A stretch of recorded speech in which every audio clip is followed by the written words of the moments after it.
o te whātala whātu i le tunu i le amtanga fo le nei tai au po le nei aso tātou au lia ia le aso whareile i le aso sfun mo le vandu le masina le nei o November tau sanga i lua whelu sfun mo le lua mao le tau tua amata le nei le si ufonga le no mua ia le leo nalo mai o le tātou salu ngā lotu ala te ia lea e le sunga i le whawhirenga Reverend Nove Vaila au mai le kalesia whapotpotonga ke wisiano Samoa i Porirua e usi mai al whafonga.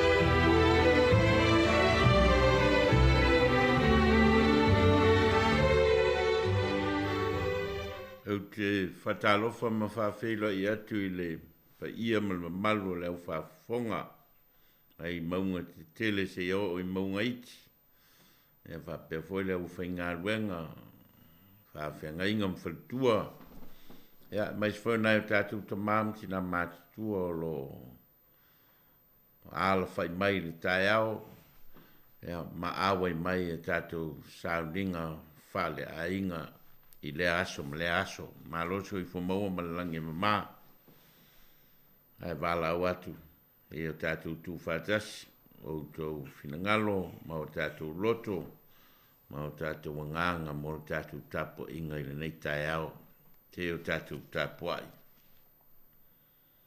vi atu ia o tau i le alii a wae le lei lava o ia a wae whaava vau lava lo nā lofa e o tātou te tālo.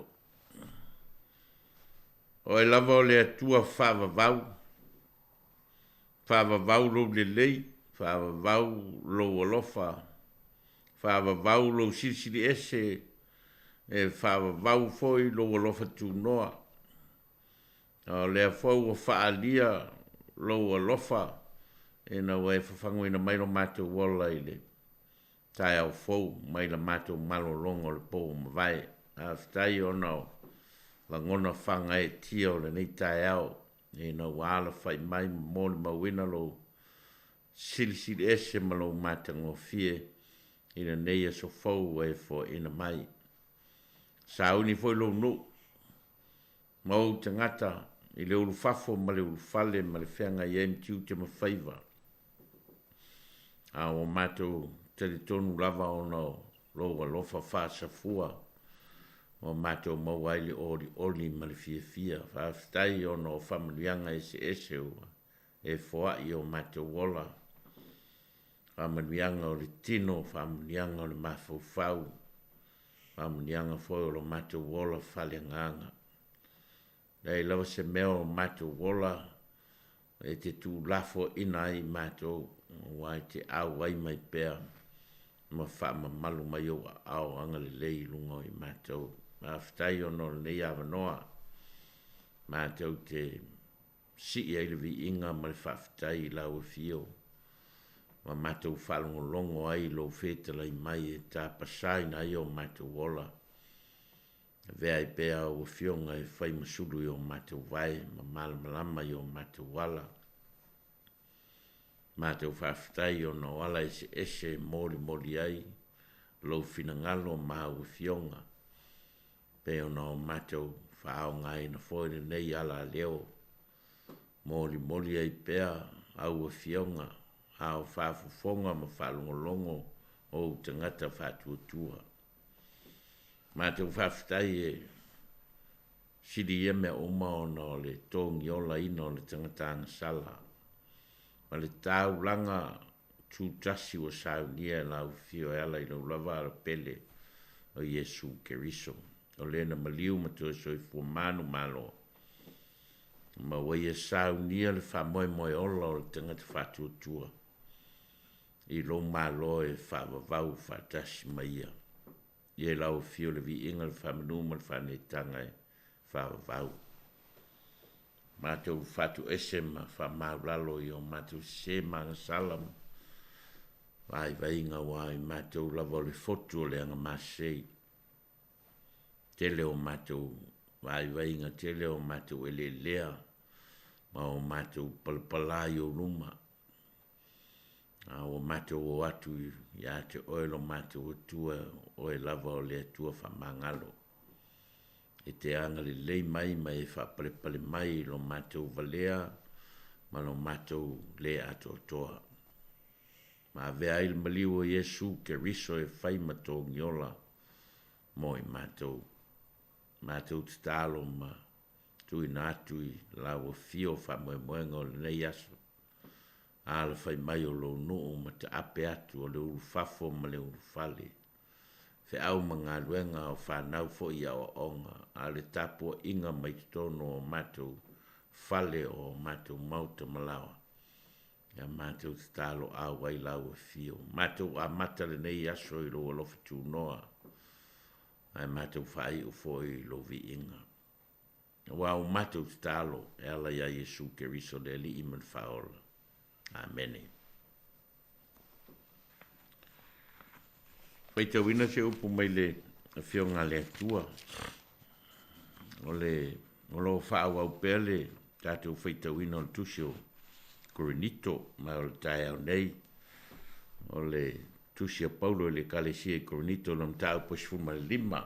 Nga le whai upo e tolu sfuma le lima e o atu ile.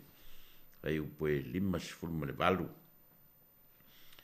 Ai whai mai se tasi, pe whape e whea o na toi tutu mai o e woti. Se a foi le winga o le tino la tau te o mai ai. O ena le valea. O le me luluina e oe e le ola lea pe a whai e le pala. O le mea foi e te lulu o e le luluina le tino e tupu ia. A le fua lava a tonu se saito. Po se tasi o ia mea. A e vane iai le tino e le atua pei o na whinangalu iai o ia. O fua foi te tasi, malona lava tino. O le tino e tasi tino umalava. A ese le tino tangata, ese le tino manu, ese le tino ia, ese le tino manu felelei. E foi tino fale langi, ma tino fale lau langi. A ese le matango fio le fale langi. Ese lo le fale lo langi. Ese le pupula o le la. Ese foi le pupula o le masina. Ese foi le pupula o fetu. Wa ese le pupula o le tas fetu. I lo le tas fetu. Whapea foi le toi. Whapea foi le toi tutu mai. O e woti. E le uluina ma le pala. E toi whatuina mai. Ma le pala. E le uluina ma le matanga. To e fatuina mai ma le matanga o fie. Luluina ma le vai, e to e fatuina mai ma le malosi. Luluina le tino fa le tino, e to e fatuina mai o le tino fa le anganga. E iei le tino fa le tino, e iei foi le tino fa le anganga. E fa pea foi, ona tusia na whaia tamu le ulua i tangata, ma tangata ola. A ole a tamu muli, o le anganga fa ola o ia. Ai peitai. E le mua le fale anganga, a le fatino, o na muli ai leo le fale anganga. E fale ele le urua i tangata, na fua mai i le ele, a le tangata muli, o le ali i lea mai le langi. Pei o le fale ele, fa pea lava o e fale ele. Pei o le fale langi, fa pea lava o e fale langi. A pei o na fōlingo i tātou, I le fa le ele e fa pe lava ona fo linga I tātou I le fa le langi. Le usoi, o la upule nei, e le mawhaia ona avea o le malo le atua matofi, o I lātou o iei tino a ano matoto. E le faifoi le ola pea matofi o le uvale, fa uta mai, o te tau ati a te utou le me lilo, e le mo I tātou uma, ai li ua I tātou uma. Ha fuasei lava o le ema o le mata, pe ai lia le pū wha uma.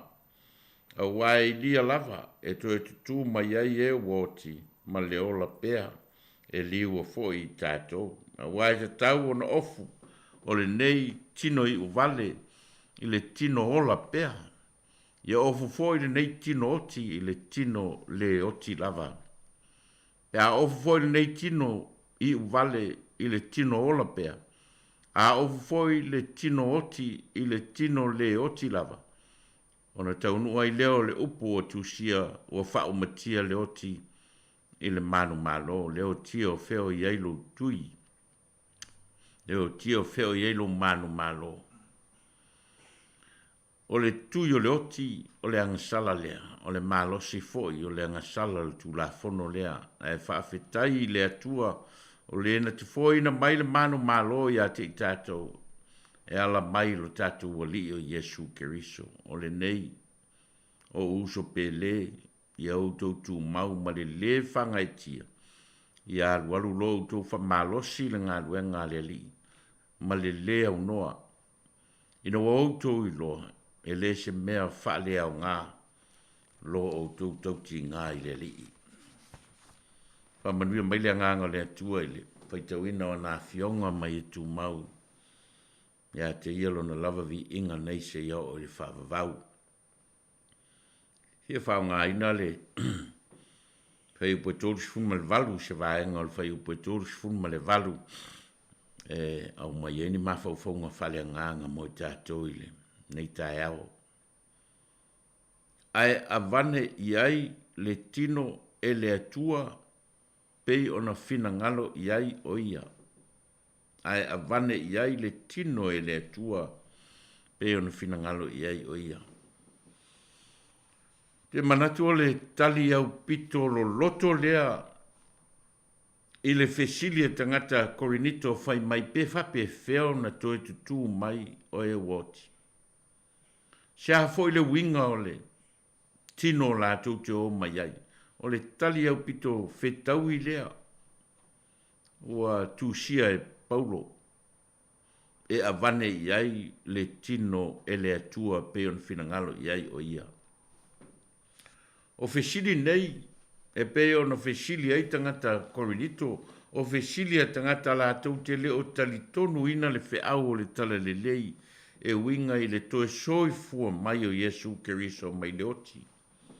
E avea maulua i fua o le toe tutu mai o e ua mamoe i a Keriso. Sau whasoe le asua nafi le fina ngā Paulo e tali ai le teletono o tangata o le kalesia i Korinito i le toe tu mai o Yesu mai le oti e pei ona tala ina atu e Paulo. Sa whailoa e Paulo i lana tusi, le moni o le toi tuo Yesu mai le oti. O na e iei tangata na lato mori mauina le toi tu mai o Yesu Keriso. O na whaali mai Yesu Keriso toi tu i tangata. Lo whailofo e Paulo, o ia le isi tangata na ia mori mauina le toi tu mai o Yesu, a wā sa la whailoai mai Yesu toi tu i le ala i Tamaseko. Ai whai upu ia sa tātou whaitawina i le nei tae ao. O le tau ma whainga lea a Paulo e wha malama i tangata Korinito lo lātou whisilingia e pō afo ringa o tino tangata e toi tutu mai ai. A le tali la lea a Paulo e avane i ai le tino e le atua peiona fina ngalo i ai o ia. Tali au pito sili leon whetau i o le whesiti. E me tāua e tāua na tātou malama ai le tali lea a Paulo e avane i ai le tino e le atua peo na fina ngalo i ai o ia. Mua, o le toi tū mai nei le oti o le tangata, e leo se la asanga wha le tangata, ai o le la asanga wha le atua. E pūlea le atua le toi tū mai o le tangata mai le oti, e le pūlea le mawhauwhau, ma le ata mai o le tangata, ma le fia i loa o le tangata. O le alofa tu no le atua na te fua ina mai ai. E le tangata whātua tua, le itua e ngā tino e tusa, ma lona lava fina ngalo.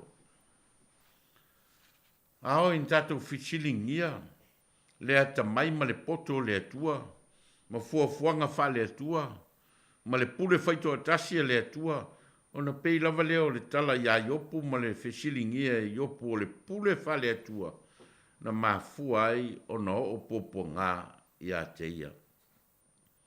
Manatu a iopu ia o ia o le tangata meo tonu ma i le anga waa popo ngā ma lona tangata au auna i le atua ma lona wafea ngai ai ma le atua.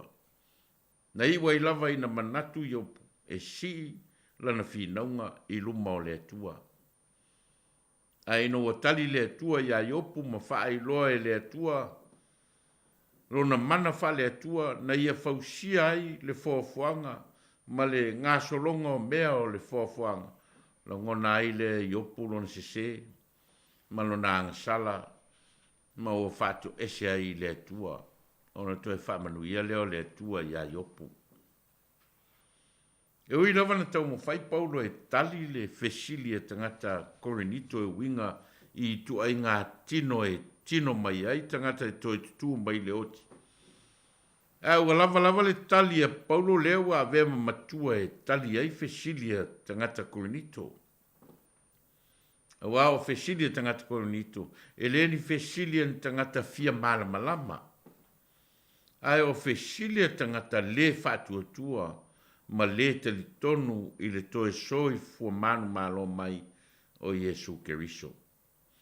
Fesili e tangata e nau, e na ia au mai ni mōli mau wa aia o tino mai, e toe tutu mai ai tangata o le a toe tutu mai le oti, a le mea moni lava, o le toe tutu e le o se mōli mau wina, o le iloa wha le tangata ma le vaai wha le tangata ola. Ai o le mōli mawina o le malu ma le silisili ese o le atua o le na ia wha tui na mai e su mai le oti ma le tunga mau. Ne ta aulo na lua o le tali lea Paulo e vane iai e le atua e peo na fina ngalo iai o ia. O le tino to e tu o le tino e foi na mai e le atua. A leo se tino e samo pe sa ili iai le tangata ina ia na maua. Pa maia Paulo e avane iai e le atua. O lona winga, se ilonga wa sila fia e le atua e te tau na fo ai se tino to e tu. O na fatu a maua lea le tangata o le tino to e tu. E te le fina wina. Pe te sa ilia, pe te asamo ina se tino to e tu mo oe lava. E le ai. Foi na mai e le alofa tu noa fa le atua, ma le fa masinonga fa le atua, ma le fina ngalo le atua, le tino tātou te toi tutu ai. E ui lava ia tali, e tali ai e Paulo fesili ale e kalesia ma tangata le fatu atua o Korinito. Aina tau mo fai lava Paulo e fai se tali i se ngangana fai ngofie. E na ia wha malie fesili tofo o tangata o le aulotu i Korinito. O le tali a Paulo. Na ia wha o ngā ina aile nā tua o le fatu la au e wha loa ai le ese o le tino e pala. Ma le tino e ola mai ai le la au fou. Mai Paulo e lulu ina ma le pala. Te e fatu ina ma le pala. E lulu ina le tino fa le tino. E te e fatu ina mai o le tino fa le nganga. O le ata ma le fatusa lea. O lo fa ngaina e Paulo e tau fa malama mai tangata Korinito. E la pata inga te tele a Paulo o lo mo moli fatasi malana tali na ave ile au lotu e winga ile itu ai ngā tino e tino mai ai tangata e to e tutu mai leoti. La pata inga mua Paulo o lo il fai upo e lima sifuru le au soe o la upu le nei e le mawhaia o na avea o le malo le atua ma tofi o i lato ua iei tino a ano matoto. E le fai foi le ola pea ma tofi o le uvale. Lapta inga lea Paulo o lo fai loa mai ai. Le valea tele o fesili o lo fesili ai tangata Korinito e winga e tino o e toitutu mai. Le itioa a fai e Paulo lana la fonga o lo il fai upu e tolu sifun maleono fai mai Paulo o oena le vale. O oena le valea. o le lafonga o lo o lafo e le apostolo i le tangata o lo wha ma i te ina fesiri tō whatofo e winga i tino tangata e tū mai le oti. Lapta inga nuna lua Paulo o le lapta inga o lo o i le foi upe limas fulu ma le valu mai Paulo i o tō mau i le whanga e tia. I alu lo o tō whamalosi i le ngā luenga le ali. Ma le lea unoa, ina ia outou i loa, e le se mea whale au ngā, lo outou tauti ngā i le li.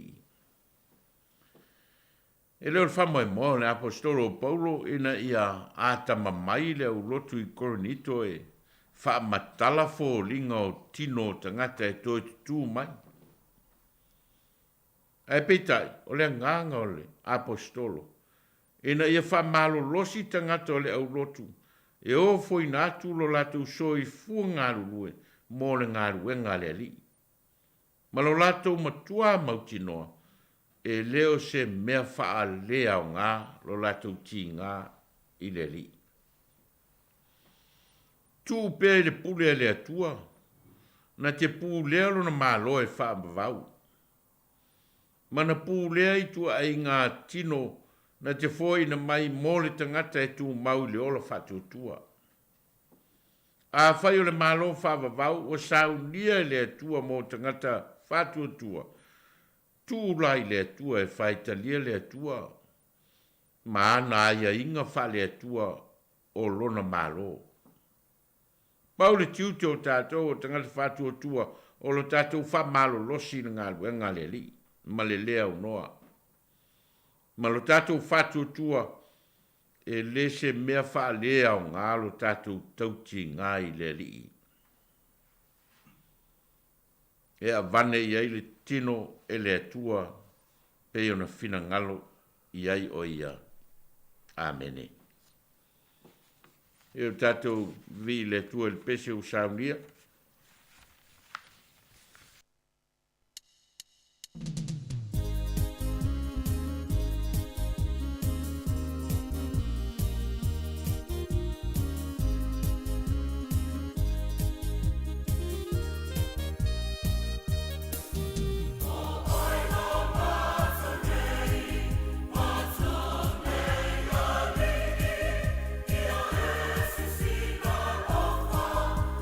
See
mai aina tatu tapo ingo le tai au nei vai aso e pe ona a vea ia o ma tatu whailotu ia fa maruru atu le whailotu o ani pale tonu o le ngaluenga o le nei vai aso ia malu ave fale le fa fonga anga le tatu o tunu ale a tatu whai o le talo tuma mai o matou lunga malunga o lau whanau le rolangi atoa le alofa ma le file mo la ua fio le atua le tama le alofa silisili ese o Iesu Keriso le li ma le faola ma futa ina i matou le ulava nganga pa ia nei se iao o le whavavau lava.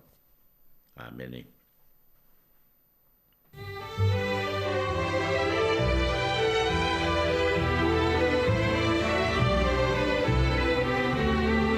O le na ua whaafonga le tino o le tātou saununga lotu o le tai au nei, le ngata le tai au, le nei foi vai aso, tāpena ina le sunga le whaawhenga, Reverend Nove Vaila au, mai le ka le sia whaapaputonga ke usiano sa moi polilua, mo le 25 tele lava le sunga le whaawhenga, ma lo tāpena whaafutai mo le ufonofona le tua, tanga tuwai leo talo whaamnianga, whaafutai foi mo saununga lotu le vai aso, mo le nei tausanga, ya, mato whaamnuia atu foi le whaunga le vai aso, ma le, ia tu foi ke Christmas mo le tausanga fou, e manu te leina foi tapo inga le kale sia le ngata ilea o le tua manu fo alo whaafutai lava. Loi whaafonga mati ufonga le na umoli vi inga le tua mai le kale sia e whakasai poridua ea ona whangasono i leo si vaenga o le tātou porkalame ta alofa lava.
lofa Samoa o tau finga pule ai le tau tala e sero fifia po kalame ale au boys ata o le tai au.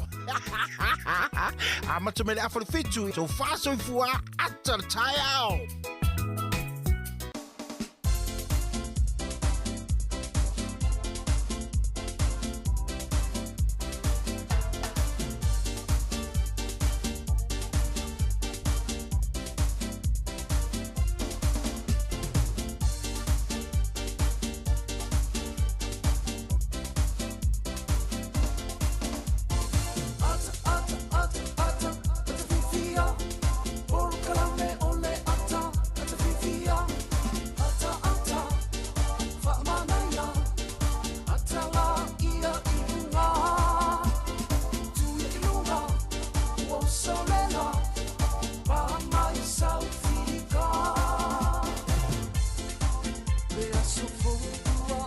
Ia le whawhonga le tautua si whonga le mua le teimi le tai au, ia le whasalaunga, ia le fo amatalia le tautua le si whonga le mua o tātou iai nei I le tai au le nei o le asofa reile. Good morning, talo whalava.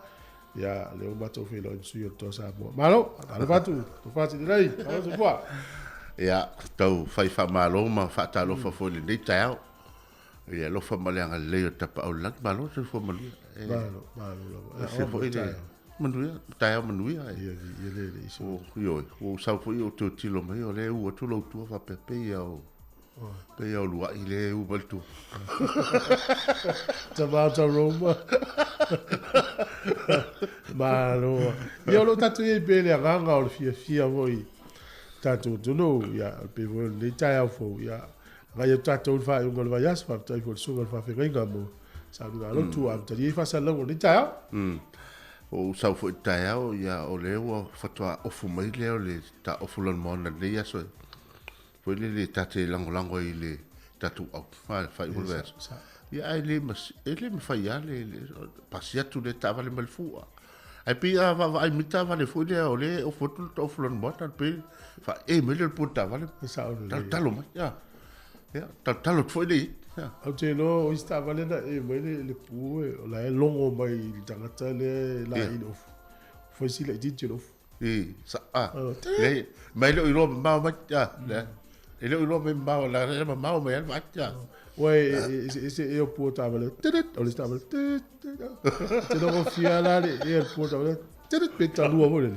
Te era longo mai. Mas se saísse lá por outro. Mas não tá que lo off.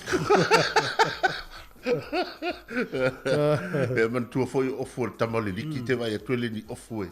Foi ele era Esa. o foi tight foi ele foi tá na pu então. Então ela tá to off a pena. Mas eu pa ia tu já tu fa fonga. Mole. Ja, la fatalo foi tato tu. Ia. Fatalo foi le. Pa ia o foi ngaluenga to fele tu o feo yo tala lei. O le au salvi o lo fa mauta le malu so fat fai taulang. Ele nei fu taiao. Fe la volo mo mai tato fa salonga e malol so fu manuia. Malol langi matafi malo fo le talo. E fa talo fa tu fo il tamam tina matu o to si angal tato tunu. Le fo o malei fu mai le nei taia fo. Le lofa malanga leo le tua. Ya malol fa toto malol langi so fu. Fa talo fa tu fo i tam I lato uma. Malok si o tato tunu. Le fo wanga ya tu au manga luenga masani wal tau singo ainga. I lato fo I olo I mauta malawa wa fo I le tau singo na o tato matua. Maiso le tape nei no tato whanau I lato suenga fa tau fa iu ne tau sanga. Ya malol fa totoa fa talo fatu. Ia le lolo le tato o tunu I tawhai fio le lalolangi ma le kilope o mau mai ei. A tato fa salaunga le si ufafonga le lamoi Wellingtone. I lunga o pea ngalo le ea I lunga le Facebook ma le tato YouTube. Maiso fo le tato app. Ia mātou te whaatalo whātu nei tai au so I fua manuia, ma le lange mā talofa lava.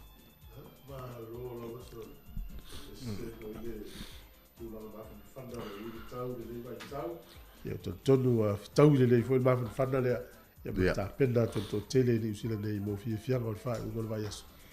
Se lo foi solo mo fia la alo to ta to ia nei ma tu o fa ia fa ivo tapo inga ya inga malo. Te roe tu ua lau tatanoa le si au whanau ma whanau al whanau I le amio fo I te tau ai I fianga whape nei pe a tato walo tu iai na o le tu lalo ai ma tu ai nei whanau o wa le fo ua I lunga o penga te whailangi le tūlanga o whautuanga la mo a fo I nei tamata alo lai o le au e la wala wa a mai la tō whautuanga I le saunga le mu e wha mo saunga le mu o le tātou o I le o le tātou tupulanga e mai sa tupulanga ia o le tapu inga I o tapu inga e whaifia ai le tapu inga fo le whaifia ma solo fi le mu ia e langona ia tātou le fia ma le mana o tātou tapu inga o tapu ia le alo whaiva o tātou au whai ungo le nei vai aso ale tau ai ai nei polurua ia ma le vavai atu ia e o leo e au aoa nei tai au ia a lo langona lava le mawhanawhana e susulu fo le lai niso tai ia o le lava e solonga maali e le tau whangasolo inga o tātou tunu ia ma lo whaftai le tunu te none la tas tātou pese e pokalame le tai au le matatano atu e mesona ia tim la fai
Eu se melfa fonga tatou tala o le tau mo le nei tai au, fa melo fisa le vai tau o le aso le nei fa malu malu. Ia pa olo fo i nei taimi to ulo i nei timu. Ia va ia le mata le lai nisi fo. Taimi le aso tai au fa pena fo di tau tai au tu sa lima nei. Lua to ile sa so fua, ma le aso lulu le vaso lea. O le aso lua la le va lo i o le vaso fo lea. Ia e fo di tau va ia le mata le la. Ia ona se mai lea i le aso tofi o le vai aso fo. Ia e fa mal man fo o le aso fo reile la le vaso fo. Ia e langi le lei le tau. E ma le tua to i fo le swing o le tau i le isi. Lua su fai tu la o i luma. Ia o le vainga na le tūlanga o le tau le nei aso i manuia fuafuanga le atuno. Ia fe la fo lau tupe ia lo fatele atu al pau kalame ati o e fa malo atuno wanga lei. O le swinga le nei o le tatou tupe. Pe foi o nei en li taiao mau fuafuanga. Awa seo wanga le lei mo statou atu ma ingo lo fa tali mai. Tasi tala New Zealand mo le tupe Australia e valus fulmaliva sene. Tasi tala New Zealand mo le tupe Amerika e onos ful sene. Tasi tala New Zealand mo le tupe fiti e tala tolus fululua sene. Tasi tala New Zealand mo le tupe tonga e tala tolu fa sene. Ia fa pe foi mal tatou tupe Samoa e tala lima fulmalivalu sene. Tala lima valu sene e tatou tupe wene.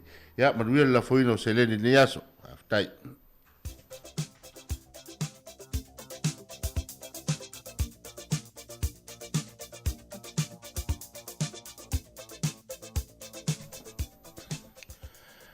Ia, o le whamanatu ino fo i o aso soifua le nei aso.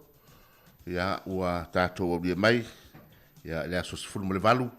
Ia, novemba lua afe lua sifuru ma le lua. Ma lor fo lau. Manuia tele o tau aso soifua.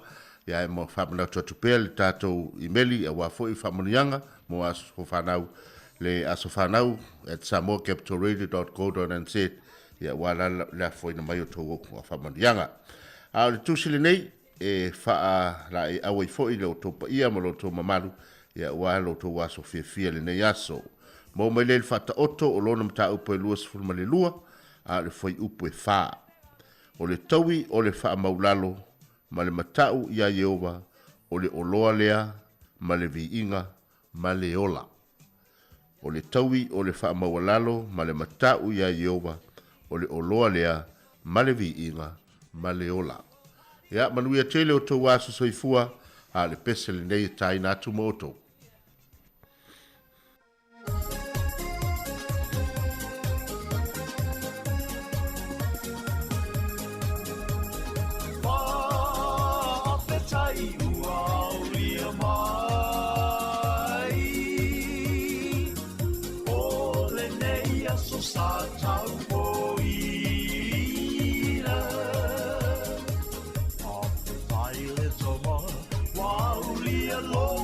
Soifua, o i o le viinga, i le na whaia me uma. E le ngalo i loto, aso o le olanga. O taimi fia fia, ma taimi po i pa, ano anoa. Taimi e te tangi ai, ma taimi po i ua ata mai, awe tea o le mua, i le atua lo tato matai. Whaapetai ua ulia mai, o le nei aso sa tau poina. Whaapetai le toma, wa ulia loa so soifua, o i o le viinga, i le na whaia me uma.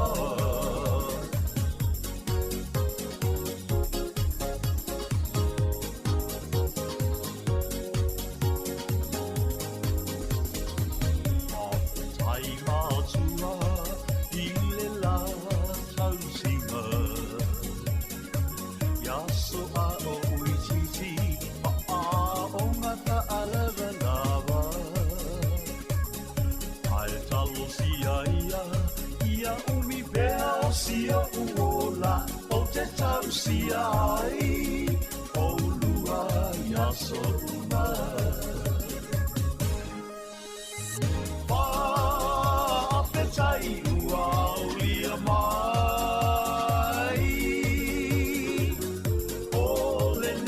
aso sa tau poina.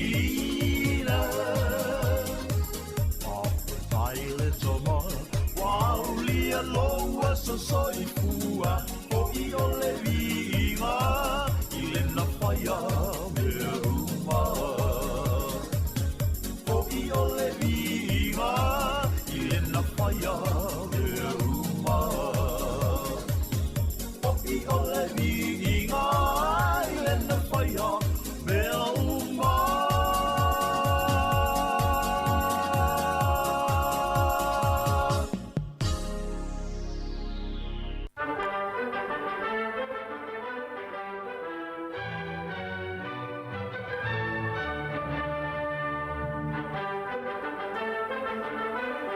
Ia tāna whalawa o smel whaafonga o tala mena tupu le langi nei ase o tātua ulia le aso sifuru ma le walu o Novemba. O le sol tausanga e tasi walu o na pale mai ili tangata leo Philip le lua e whai matupu o le malo falani.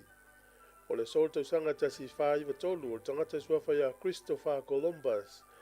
Tangata fo i e su e nuu I lava I tau o ia na mua wa ia le nuu lea ua ingoa nei o Puerto Rico. O le sol tausanga tasi walu na whala uloa I le nuu lea o Latvia. Ia po Latvia. O la tau tuto tasi mai a Lucia. Ia o melo tausanga tasi iwa tasi tuto tasi loa I le asolufu tasi o kuso. O le sol tausanga e tasi iwa o no tolu. Ia o le toinga telefoni le ia wha mau omi voi o le so. Ia matu whatoa wha o ngai le langi. Masani ia le lalolangi telefoni tuai fo ia ta e vili. Ina sa wele upu le vili atu lau telefoni. Ia o telefoni faula ia wha o ngai le omi. Ele o mai le so. Omi o le foi numera. Wha ngai na lai le aso nei tausanga e tasi iwa o no tolu. O le aso nei tausanga e tasi iwa tolu. E te tono Afrika I saute luas fultasi vaenga wha upu whai na lato pāsia le wha vai fau o le malo. Ua wha te le ai le awa noa po le a ia tangata palota. Ia ua umai foi ia ma le pule ina tangata papae o le malo. Wha sa fua le awa noa mo isi tangata. O le so, o le vaa e suafa o le Cospatrick. Na mui ngā tai whale o Afrika I saute. I le tausanga tasi valu fitu wha. Le vaa lea fua e sau iau gilani. O le toa tele na alpasese wha se lau fitu sifunu na fia o lato soifua. E wha pēr na whatia le vaa. O na ngoto lea ai lua vaa whaola. Na iei nisi tangata I runga. Na leiloa leisi vaa whaola. Na leilo loa toi maisi tangata. Ai na maua leisi vaa whaola le vaa o loa peritania, petaiane. Na le tolua tangata na maua atolo soifua pēr. O le sona tupu ai lea whaala vlave matautia tausanga tasi valu fitu wha. O le vaa e tauolo na ingoa o Cospatrick na tu ua e anga ima iau gilani a wale e ona malanga o na ua a whatia mamari ni uman pasese. O le soi Samoa tausanga e tasi iwa whaono o le fono na whai e pia e ta o le fono of all Samoans na tu inatua ise tusi al fono lea. I le sui whailau tusi o le vaa I whafo a New Zealand, Foss Shanahan. E whailoa I le tusi lea le te tele o Samoa I sfufuanga. E pūlea e petu u Samoa I lalo le whianginga le tau le United Nations Trusteeship Agreement. Maile manato le fono lea Samoa e mana ia. Ai a vea New Zealand o se leo o se protecta mo Samoa. Ai ia pūlea lava Samoa na upu whai I pei foi o Engilani o loo whai a Tonga. Ia whaftai le tua lea ua tātou se I maa o mali e lea ua tūtou tasi al tātou tunu ono le whinau o nei tua ai tausanga o mawai. O le sol tausanga te siwa fitu wha, o le tele o te imunga I upolu, na motu si aia la tele mai a pia I wha le wha, o se a inga I le nuu leo solo, na tanu mia umano la tau whale ni solonga o palapala, toa fitu na mali ni wai le so, tausanga te siwa fitu wha. Ia tātou tala nā mena tupu la langi ne yaso, ia whamalo whaftai le tunu ki mena witio. Si fonga no mua whawhiwhanga le tai au, ia, le teimile o tōtoru minuti o na tālea, ia, o le itu lai valu tālo, le valu whafonga I tātou tala mai Samoa. ia o lo matata noa tu me sunga ia tim la fai le tau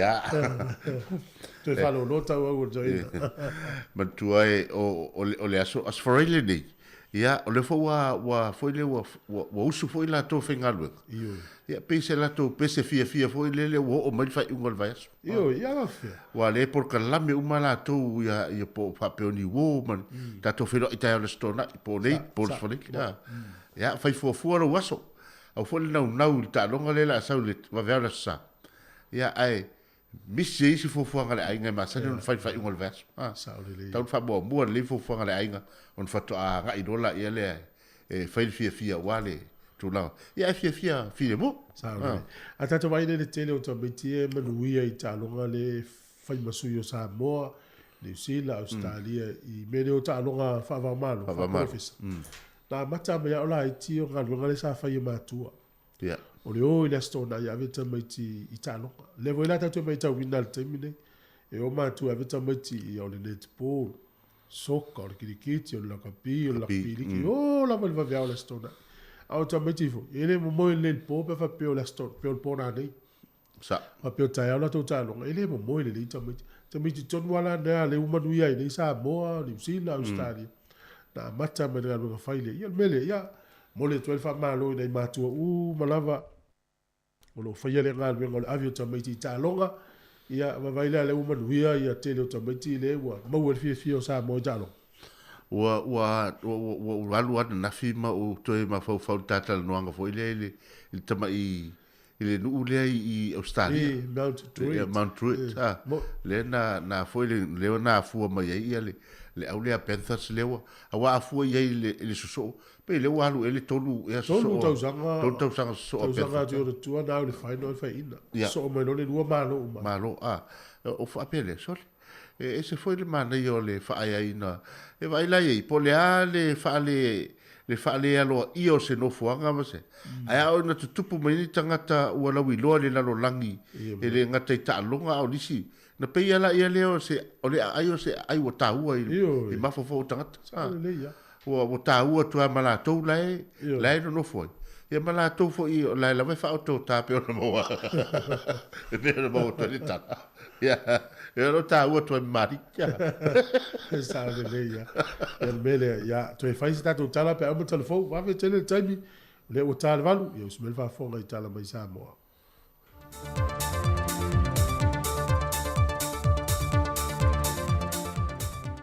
o te toi whātalo fo le atunuu e le whai ungal vai aso ai o telefon mai Samoa.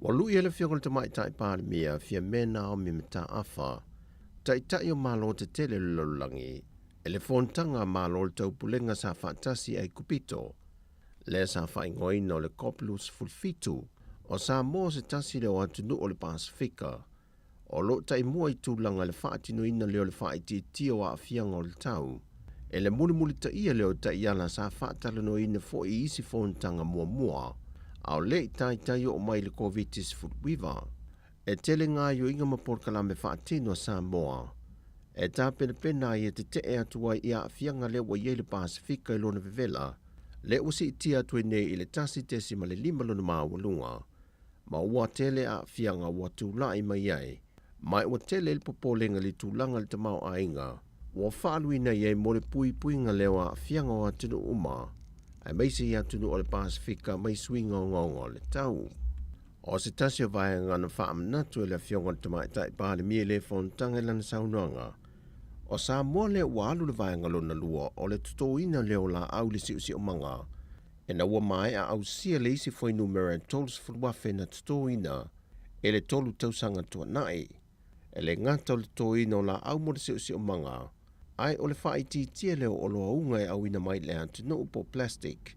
E wona ia o loa e whao ngai le antunu e mawhai o na pala. Na lui le whionga le tamaitai pāle mie te itai o malo te tele o laulangi. E te tau o no ngatasi ma to moto le Pasifika. Lea o lo oa fia tele. I swinga o ngongo le tau e mafua mai. E ngā yo inga o lo o whaia o lātu o tunu. Wai lima neo leo se su enga na whaia se tasi matu ulunga o peng te whai langi. e whaonga i nai le wha i lunga le mtanga luenga wa onga ta longa maanga nuu. Na whasala lawa e se tasi ua leo o su enga te tele ale malolo wha tali e whana wa onga nei wha i unga le tausanga, le sasa se ma le sasa la se. O le whasala launga tau wha se le ua toi wha lawi loa tu nei lo fiso wa onga ta longa maanga nuu. E le wha mao nia ma o se wha silanga tau wha valea, o lo wha sila i e wha pēr. Wa le tau nuu o na whia su enga ia e lua le tausanga le nei, a ia toi wha fo i umane se le ne mātua mai on tutongi, e su e aia lātou whanau o le nei tausanga.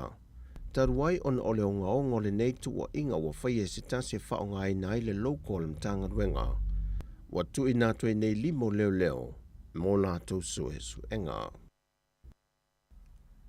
E lua ni vaenga wa te talo atu waile tua ngai a ngai le malo, e tawala mailo lātou te tai tu ila epa lupe soli aisa i lele malia le ngoi. E talo sanga i nai se aso malo lo tu sa lava po le ale tu langa o iai le ta longa le whai unga le vaiaso. Ai walava le maa walunga tele wo o iai le tātou au.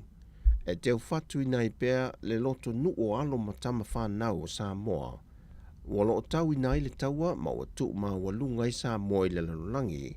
E le tu langa o ta longa le lakapeliki. O le asonga fua leo o tu alalo a toi le te itai ma le vanga wha upu whai le malo. E o le ase fina ngalo e ai whaia se aso malo lo wha apitoa. E tau ina wha awhitai atuai i le sao o alo ma whanau a le atu no. Wa te talo tu fo i le vanga wha upu whai le HRPP. Mo se tau i tau se leni, mo whanau a le atu no. Wha lia tu le epa. Pe leo na sila le malo le vai ngā tupe leo lo tu toi le te miliona e se mai le lua se la wafe le ua wha amatu. E ini mai aise se le ni mai ina. E whai masao i tu malo uma po le atunu a toa. E whaafitai atuai i alo mawhana o lo tauina le taua. E le taalonga o le laka peliki. E le fitu sulu i le lima sultasi i tu malo. Ai a mai sulu wafe. E mawai le lima se lau sfuluafe. A mai la le lua sfuluafe mai tupe ia le tumalo. Ma wakong 1 minute fai mai ai. Isa vai fai ngofi. Ia, ana taila le fix se lau val sfuluafe. Hola e lava. Mo le kumalo. E tau fa atoa le miliona le atoa. O le tu alalo fo e tu le epa i le atunu atoa. E na ia la e le ofulan moana le fai unga le vaiaso. E whae loa tuai le tātou lango i tama whanau i le su e ngā siampine i le wawea o leo sā. Ua whamautu mai il mtanga ruenga o leo, wa tasi le pe mita le ua whaamatu usatu i nātu se tālu sanga, mo le solo ta avale le aso tu anai, le iel whaamoe whaatu langa i le tu lai tasi tu anai mato, o na wha ngā solo i leo le siakia leo mo lai sene o avita avale ma ta avale o leo pāsia, a o le ianga i mai le solo i le tau langa. O le fuafuanga le mtanga ruenga o leo ina ia taha e le tolu leo whaatu langa e a mata i lo na ngā solo mai ta avale, wa mai a whaatino le siaki no lai sene. O le iei le fuafuanga o le aso to na i le tu lai whae le a fiafi, o le a whaia i se haka tele i lumo le whale le malo, e whaatasi ei so o se isi lava e mawhai o na mafuta atu iai, e whae lo ai le langolango sua i le tātou au, a o alo atu le su e ngā siampini le aso sā.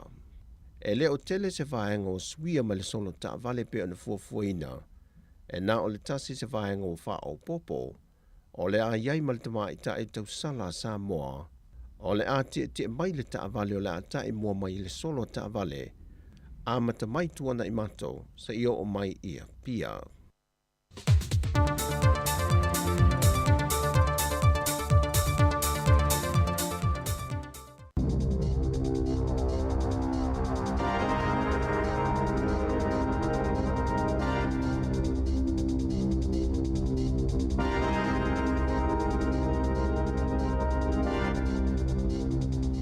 Talaflava o talafo ma le si ufonga le lau mo le nei tai au o le asosful malvalo Novema lua fe lua.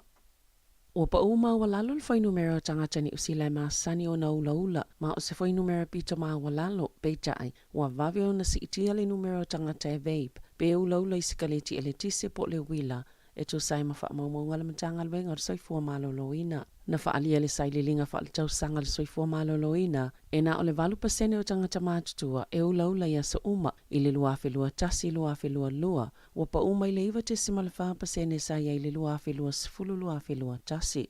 Wa pa ule foi numera o tangata anu ese uma e ulaula, vangana ai tangata Pasifika e tu saimale saililinga, e to tele tangata Maori e ulaula ia sa uma, le olo whaamawina le sifulu iwa te simale iwa pasene, ai se fulu valu te simale lua pasene tangata Pasifika, whaatostosa i le fitu te simale lua pasene o tangata papalangi, maisi tu ainga tangata anu. Na whaalia le minista langolango se fua maloloina Aisha Vero, o se fia ngā tele lea mo ia le vaa ai ato, i le pa ua le numero tangata ulaula, pe a fua isi atuna o, na si itia le numero tangata ulaula le teimi, na loka matapuni ai atuna o i le wha mai.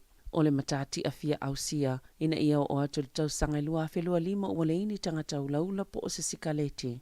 Ma ua la talata atu lava ia i peona sauno o le minista, e valu te simanitolu pasene o tangata mātutua, e whaongaina sikaleti el tise ia so taitasi i le lua whelua tasi lua whelua lua, se itia mai le ono te simale lua pasene, sa whaamawina i le lua whelua sifulu lua whelua tasi, e pito silon to o tele i lātou, e mai le sifulu valuanga i le lua sifulu whātau sanga le mātutua, e whaongaina sikaleti el tise, po o le lua te simale iwa pasene, Maori sifulu fitu te simale ono pasene, ma le sifulu ono te simale valu pasene o Pasifika.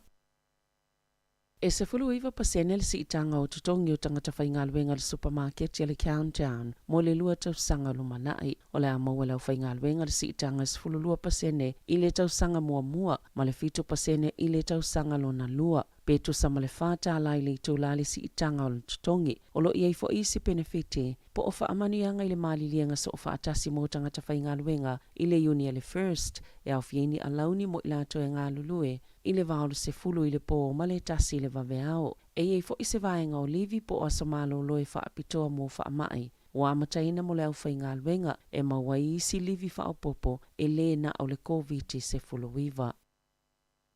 O le taimi mo mole ne wasili atu le tele o pepe whana nau mai mātua e le whaai poipoi te tono New Zealand. Nei lo le numero o pepe whana nau mai i mātua ua whaai poipo. O le lipo tele o fiso fwai numero wha maumawina New Zealand. Pia na whaeloi le asoa na nafi. Na ta uai e ono se lau tolu siful tolu, wala i titi fwaile fwai numero o pepe whana nau o feola i te tono le atuna o. I le tau sangai o mai le aso tolu se fulo se tema, ma le tolu a whiwha se lau fitu siful wha. Na tele i pepe whana nau ua uma o lato wola, mai lau whainga i 5 siful waluafe fita lau wha sifulu iwa o pepe na restala na whana nau mai o feola, e tu sama le 2 sifulu iwa a fe 5 se lau male valo, leo whainga o pepe, po le 5 sifulu tesima le 2%, na whana nau mai i mātua e le i whaai poipo, e lata i le lua vai tolo ia pepe, e no nofo whaatasi mātua ai le i whaai poipo.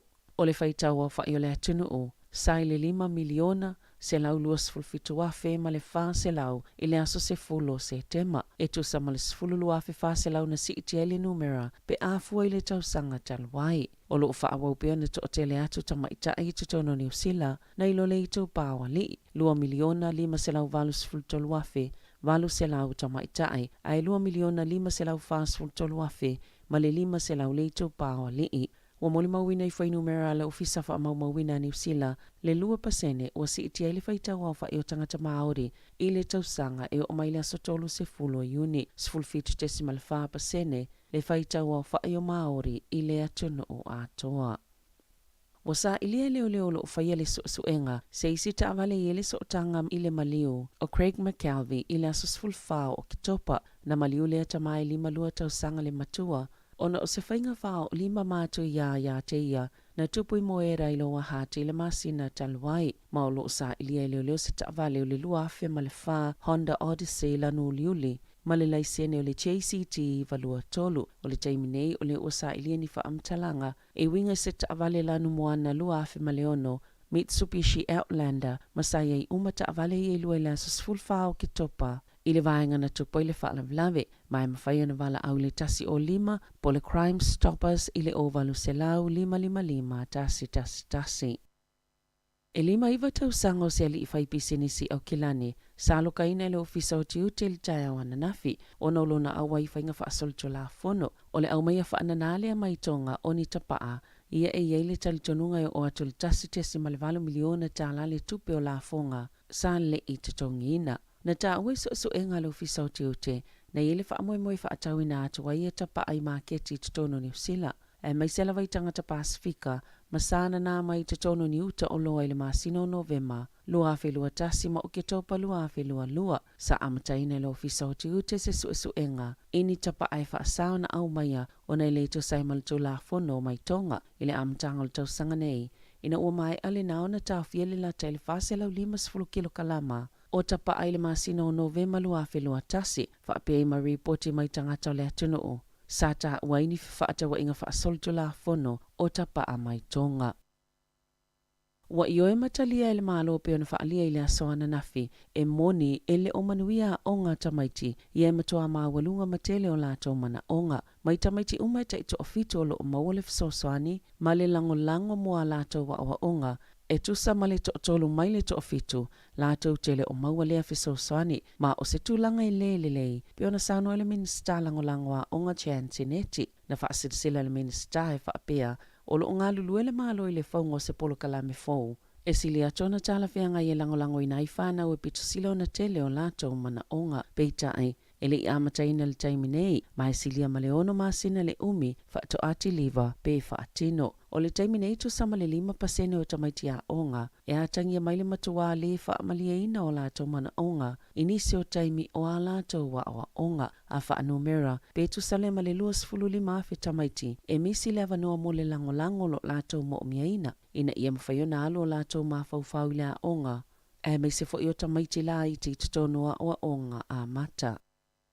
E to oluani pule o se kampani ki lingi o ke lani po i lato e whaamamai na whale manofanga ese, e whapeo whaasalaina i le whaiona ngā luenga fsosani mo le atunu o eunua masitotongi, talua i le tele o tausanga, e le o whaamao ni la fonga, mo o loa ma au nanga pole GST, Natalie Bimlish, Vishal Sharma, ma Prashita Narayan. I o la molianga o le whaonganga o ni pepa o whaamaumaunga, ma lo la iloa o se solito la fono, na o la talo sangaina ni la fonga to e tutongi atu ia i la uole GST, e se lau valu sifulu i wafe ma le 5 tasi tā la valu whaasene, e na whaalia i whaamaumaunga tau tupe la kampani, sa te tauna tutongi le pisinisi, se tupe o la fonga le GST, e 25 fe lua se lau 25 tā la, 25 na ta o e Shama mana Ryan. Na whaau Sofia lava i la ue whaiale solto la fono, o na ultulanga whainga tā i a la tau tupe, ma sao la maua mai fo i a la woma ainga, e le ise i loa, pe ao la whaaseina le ufisa la fonga,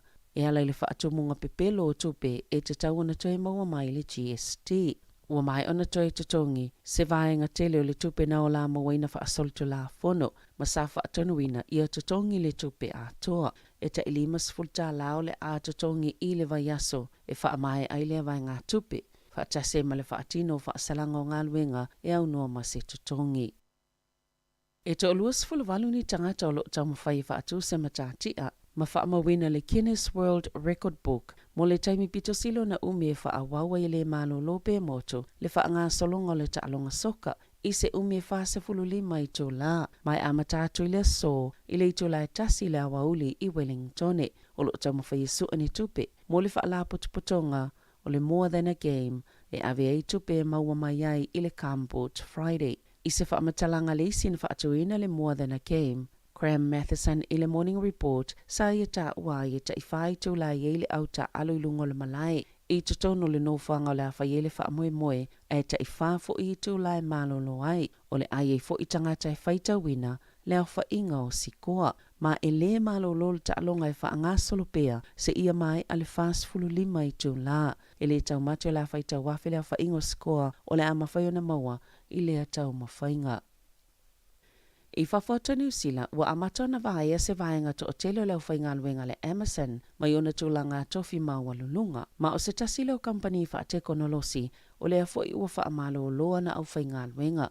Na whailo atol company pūlenga whaitu malo i tutono o California, E tau samalto lua se lau wono se fulu, la la tau au whai ngā luenga le a wha amalo lo, i no whanga ese ia ngā lulu e isai ni tisi, mō wha amaumaunga o ini sini e polo kalami o kompiuta, mai isi tangata whai ngā luenga, mai amata mai le aso sfulfito Januari, o na wha amalo lo lau whai ngā luenga, e silia maltasi te si mali 5 miliona, tangata whai ngā luenga atoa le Amazon i le lalolangi, mai tele ina ngā lulu e totongi tō la. O se tasilo kampani o au nanga wha te konolosi sapi to silo na tele la tau polo fiti taime lo COVID-19 fuluiva, o na olo to tele o tangata, na oka ilunga upenga ta whailangia la tau whaataunga, peitai, sa moli mawina le tele ngese o le ola o kampani, au to i titi e tūlanga o ngaunga le whaamai, ma amatai o na le toi whaalangolango tangata whaatau, ife whaatawa inga ilunga o upenga ta whailangi.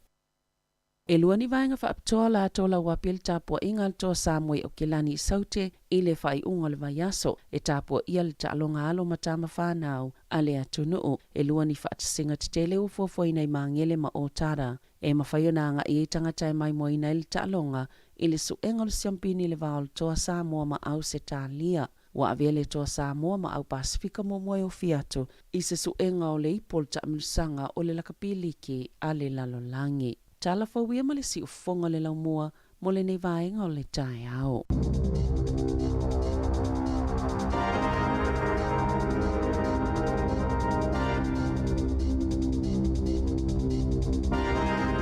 Ia na whafonga le tunu tātou whau te mōna wino whafonga ia i le iwai le tae o nei o le teimi leo sifuru vanu minute u te elevanu.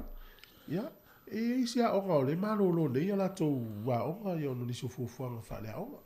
Sia kilo le onga lo walo pe mano lo nei nei te uo le onga le nisi o le.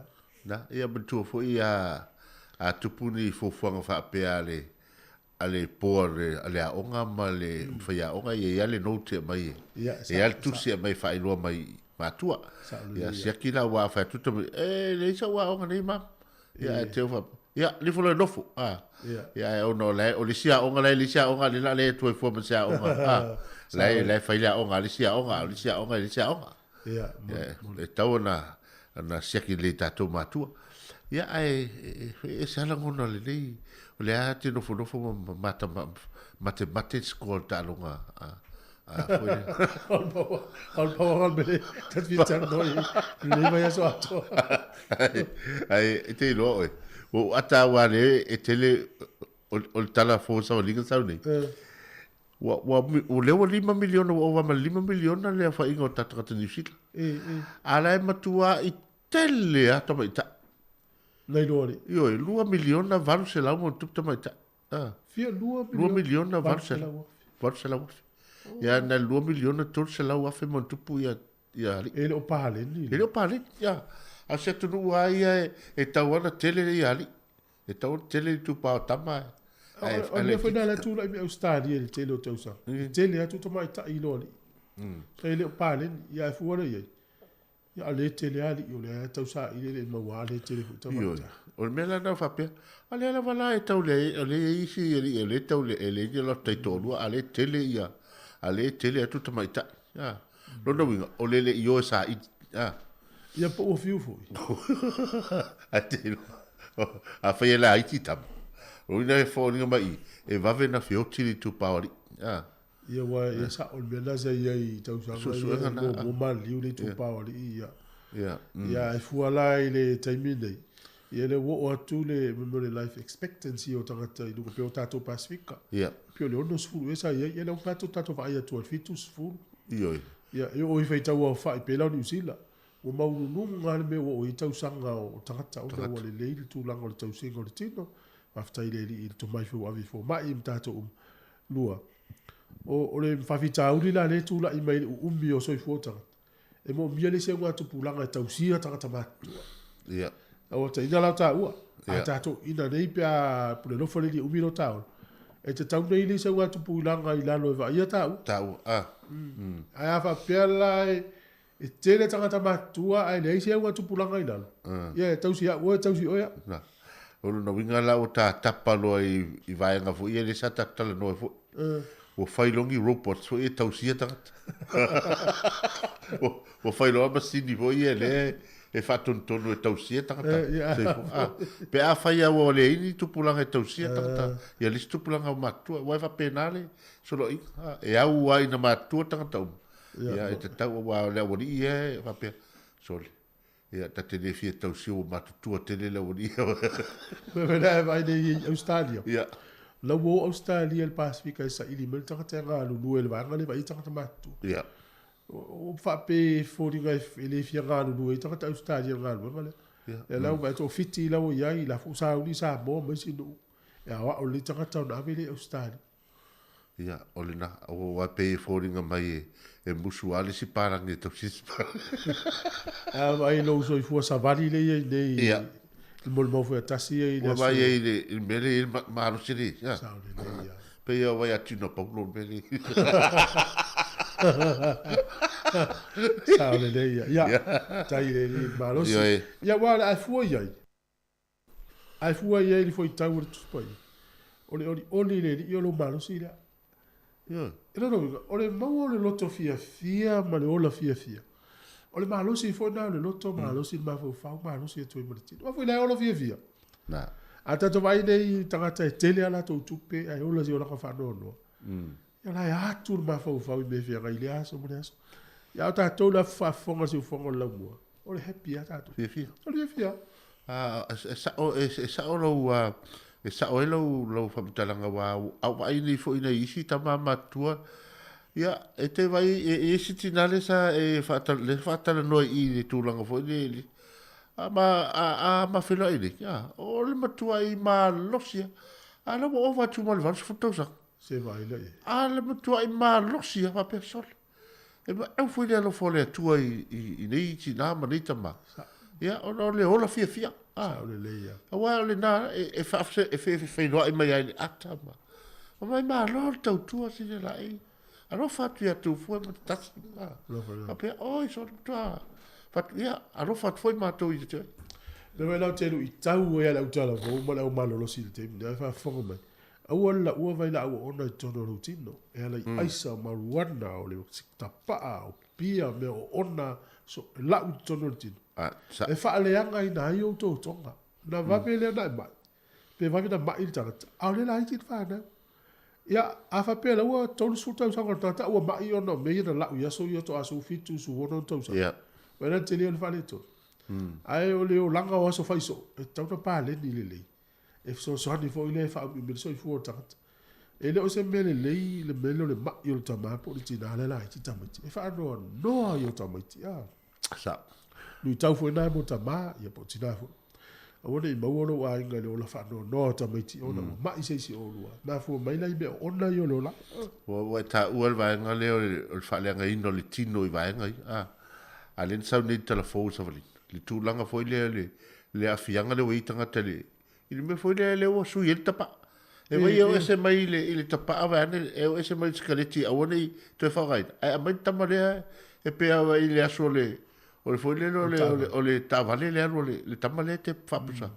A le ua whaine foi tangata. O le foi e iei le vai la auna i tonu. Ia, o no, ia, o a whawhena le a whaina. Le pusani pe o vai toi alo lim tau ia soi. Ia, saune le ia. O le makua, ia, a no le tavale ala ua ula i tonu le tavale vane. E asu ato. Sori, e asu, whapea sori. Pe o koe vai sulumongi whera i vaso wa ima o polu e sori. E o isa vai ia la ke vai ku wil whangua le asu ake. Ia, tamala leo elin. E la tato si tu ia elin. Ia, e foi mei tato fa soa. Le tai au, si fonga la mua, luas fuli me minuto te elvan.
ai ai. Whaatau alo si whai malofa, o le manatu e o mātou polonga. Atasi I matasi tai tau I le langi, wale I loa e leo a ngelua o I ai. Eleni, Eleni, a whalai whalei sili le manongi. Eleni, Eleni, whakale sili le manongi. Whai tali oe is whaingai whai ai.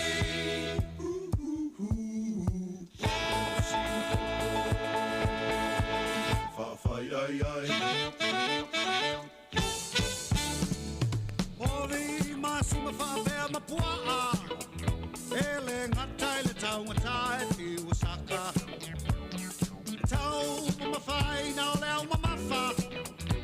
Ui a tata pea tato isi a tingi apa. Eleni, Eleni, a whalai whalei sili manongi. Eleni, Eleni, whaakale sili le manongi. Whaitali oe is whaingai whai ai.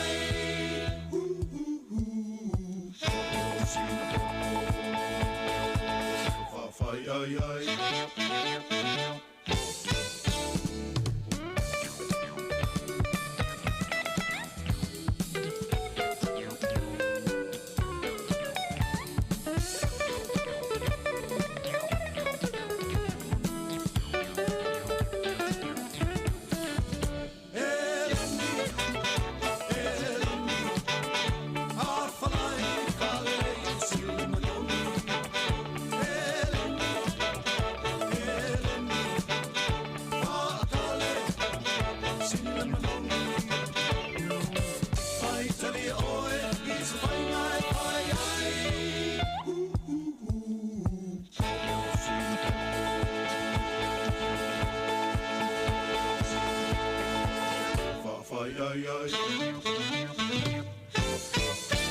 Tono tusa umata to le fia mo leo se tupe fa popo mo aso fia le Krisimasi e tono se fo feta la fa ilo tupe mo sa ni le digital mo sei e fa ia ia stasi se ia uli le Krisimasi la fo so tupe fa mo li tono sfutala pesili antu yo ai ngai Samoa e fa nga ile ClickX Pacific anga ile pinga te fa ilangi le clickxpacific.com e le sitala ile so la fo nei lo so tupe fa mo li mo so wa vai te manu malo ai se fa nga o le tono se fu feta la ia inga fa bitoa e mai ole di fa to ile so lus fu tolo te se malua felua O le whaasilanga tāua, e whaamana tuatu I le mamalo le tātou au whaafonga, e iaila wa ia te tau I lalo le tulafono o le Broadcasting Act tasiiva valuiva, e whai e sau whaasea po se whai tionga I mata upo, tau I whaasalalanga I lunga le Samoa Capital Radio. O lo au ili lalo le upenga o sota inga le pūlenga o whaasalalanga, po le Broadcasting Standards Authority, bsa.gov.nz. A ia inga mo le whai o sau whaasea I se polkalame whaamanu ali ai lau whaafonga anga. O lo au fia I vaenga nei, o le ale teime mawhaiona whai se whaasea, o ai tu ainga polkalame mawhaiona o whaasea ai, o ai e whao o iai la o whaasea mō le teime mō mua, whaftai. A whanwalu, tau tuatu whonga lo mua, sa tana no nei tua ma le plestene o le lakapiri kia sa mua, le sa fuafu e whelo ni le tai o le tau I fuafuanga, o lo anga ia tun malai vane le stasi o na whainga malanga. Na la watu tatou whaamanuia e mori atu le au pe a whanau iai. Ia, o lo moli me whai whaftai leo whanau si whonga lo mua, ia tu sai whai male tapo inga tatou. Ia, o le mana ia whai lelo le maua mai o nai whamatalanga ina ua whanau tolu o tala noa male presidente o le lakpiri ke tatou tunu usamo. Ia, o le whamalo fo i le sunga ia sua, ma o na fo I whaiva wale, tūlanga o le whafoino le tatou lakpiri. Ia, wale lava wa. Ia, ale fo ta whalonga tu lewa, ta pisa fo ia fo ia le au porkike Samoa I tauana. Ia isi na mea rofa. Ia mo nei tamata aloma. Ia o le mea tauna whait. O mea tauna tupu. Ia o laua alu le mantua. O laua alu ta alonga laua o le whait. Ia o te ilo ala wala laua amatana tango I fo le le minsta tupe ma a mata na vai na paketi po po ia se vai ngai e fa polo mo tama pe te o foi vai o te lo le tau le temi o tau tate le so fo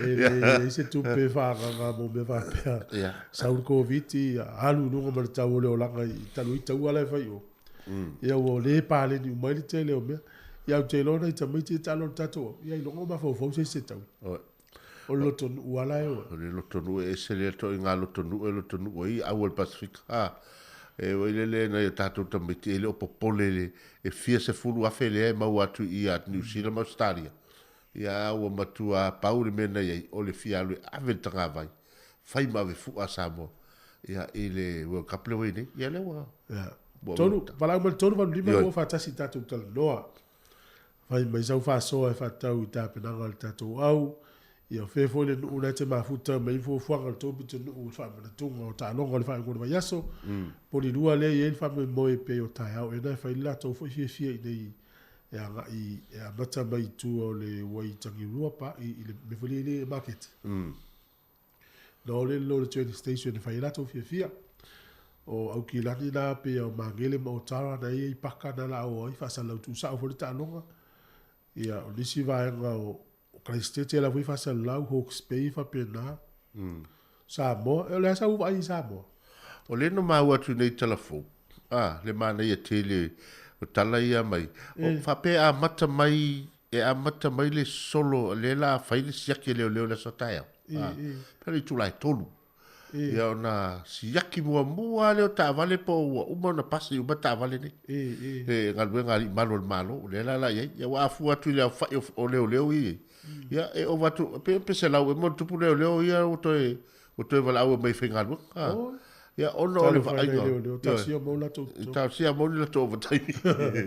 Ia ona sau lo le a maia o ta vale le te ia mel solo o le la ia ilunga le tau sala Samoa po le Misamo. Misamo mo ia na. E pe Misamo Australia le pisa mai e tu fa fole si Misamo mo ia tu ai sa tonu Misamo fa teta ia la fa gal Misamo mo ia Misamo mo ia la saulo le solo mai na i to ngai mato a ngai mai i tonu i taulanga ia pia ma mai lo le fo ia ono mai lo la ia lea ona tu fa tasi lo le la to nei na solo ai fai lo si vita oito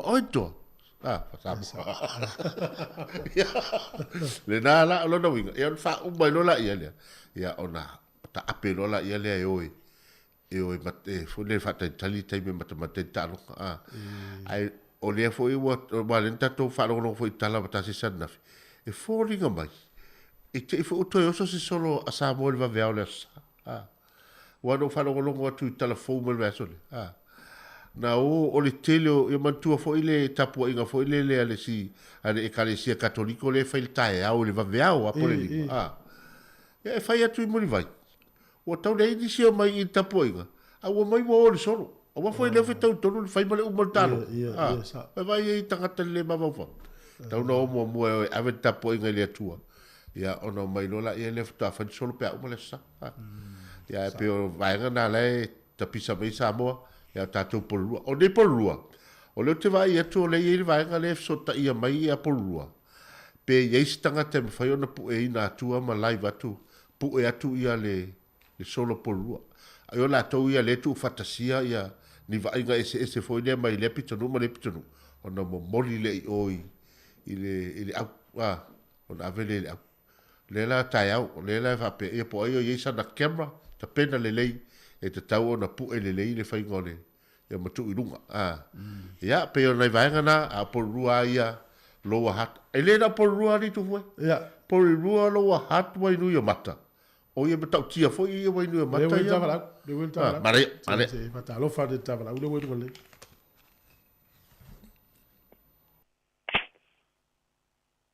Hello. Oile, o fesa o valau. Ole la kumi taservio. E mana ia tu lai tite lano le leo o laulitio. Pa fa na ti tono ta vale. E ona e sau no mai le na ngale tau a faina ta to bisi. E mana le soi fo manui. Yeah, ma lo se fu manui lo sunga. se dua e ra e ko foi Ale fa moe ma le tūlangolo i ei le aswataia. O e tau fai e te awai tātou soro? Te alu tātou walau. Pero la vil mai le sui le e. Ia. Al melun le fie pe. Tōru malu ni manu o whatasi tātou tātou noa. E tātou tala mana i au le tai au. Tātou noa e le ngata i le tālonga. Ia, o atasi na fisiri mana i e tātou. O ani vaenga e tau na whale leia le tātou au ina i e tātou malo i Australia. O ale no Australia o le au numentasi lola. Ia. Ia, o lewa tele na le leia Australia li. Ia, le leia Australia. Ia, le uto sa tātou walau. Malo so i fua, tālo whalava. Tālo whal tātou walau. Ia, sa no mai, malo so i fua. Tu alu tātou walau. Tu e walau mai wha mole. Ia, tonu walu lima no whatas. Te lo le si wahanga mata ina o mai tau ina i fia sa mo i e whai temile. Ia. O ngā yu inga leo. Ngā yu inga na leo Australia leo te fia tano atua. Ia. E o ia lato securities. Tu sa o mai tangatai ai leo, mai tutu mai leisi tu, whapea mai o mātou leo. Ai o mai fia whatasi m tangata mo. Tā lo whal tātou walau? aro po Ia, o a maritai au. ma ni la fa tai Ia, tau na maia, mauolo wa wanoa. e fo ma ya tu songa tu foi va pe foi il y a la ei Tai lava. Ia, maro se fo mwe. ma tango fie wa wala ei ai teri wala kapi sorry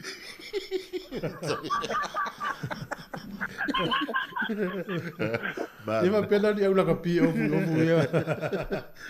Eu foi lá foi business. Ia. Ia. Ia. ma wa kamao le bong sa boan ko sa bo ya ma ro la wa pa ya Tai lava. e la longa nge de ta ka yang e de ku wa de dingi fe au ka wa de ka wa inga so ka ko kungu Ia sa. ai ola u bala wa ki wa rapari u fuema si de lai Voi rapa. Malo le o loa fo e le toe. Ia. Ia, o le asa tapitanga fo e le topito nui mastore o tau pai. o le mako pikongu nga uma le va soren ke ngi nga uma ka lo nga amba ka mai le va be o nga le solo ka ba o ke le yaru langi solo ka ba ala upa nga ngo nga la ngo le yaru o mga ko nge o le so sa a o le ora ka ba ya ga ro pa pe kai ai de pu a kai ai do nga le solo wo ese de la ngo le wo inga wo ya kama fa nga uso ko ku se kula nga pa pe a pe kai po ngai yalo mga fa nga wa wala ngo mala ba la ku ke ka ku so ka ku wo mai wa ku le me ke ya la ku se de nge mo wa Sa. a wo mai la va ka ku so ka ku le i lo fa fa ngua ya e pa pe kai po ngai la ko ma ku mga yo la ko ai no a kai to le pa po di pe ko ke li sa ba ya di ka me ki ka alo ba di de ko sa bo a Se o ke pisel men ngai ke fo o le fia ia. Awole vai no inda, awole vai no inda. ya le po ku bu de pe ya sa le piko mo ringa tira la ai E ke me ke la tau ai. Também tinha na Australia. Ia. Ia. Mana ia. É, o faz au tala i também ti wale fula alu ful nei weekend pal fa ngol vai aso. Fa ya la to fia ya pule alele. Faz au sa nga ia mana. o pango upa ai ole ka po ya marti de mu a o po no la work de ya fi de mu pa le mea ya ngal pa le ole o po i so nga fe e gunga a ro pa po i si ka ma ku Moi. e manga o mia kere de le ya le fia foi le ka pula o voi so e la vai e o por mero te ya ka e ya ka wa i ka pula Ia.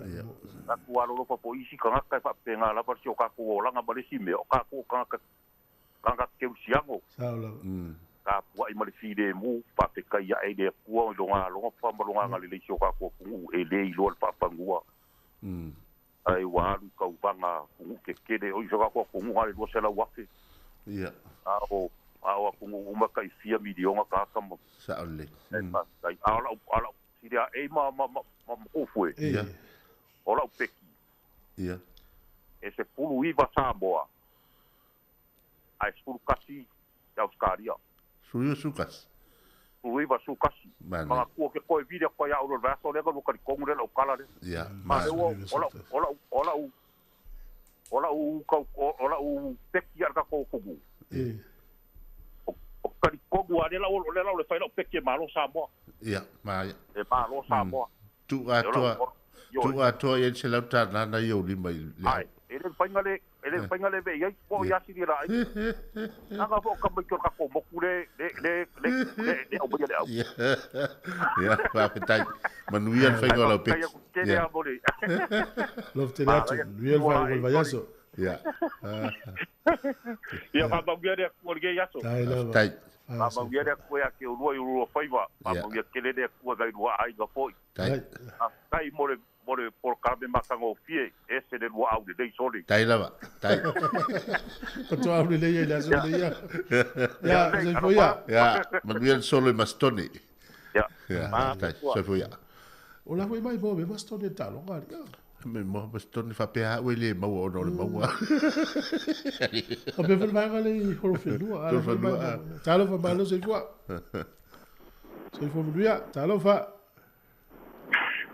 ya se como lo va se lo va lo la va ya pe kan ke lu ai ko ko i e pe o va sa fai me tuna pa o li sa fai me lo fa ka o eu te pizza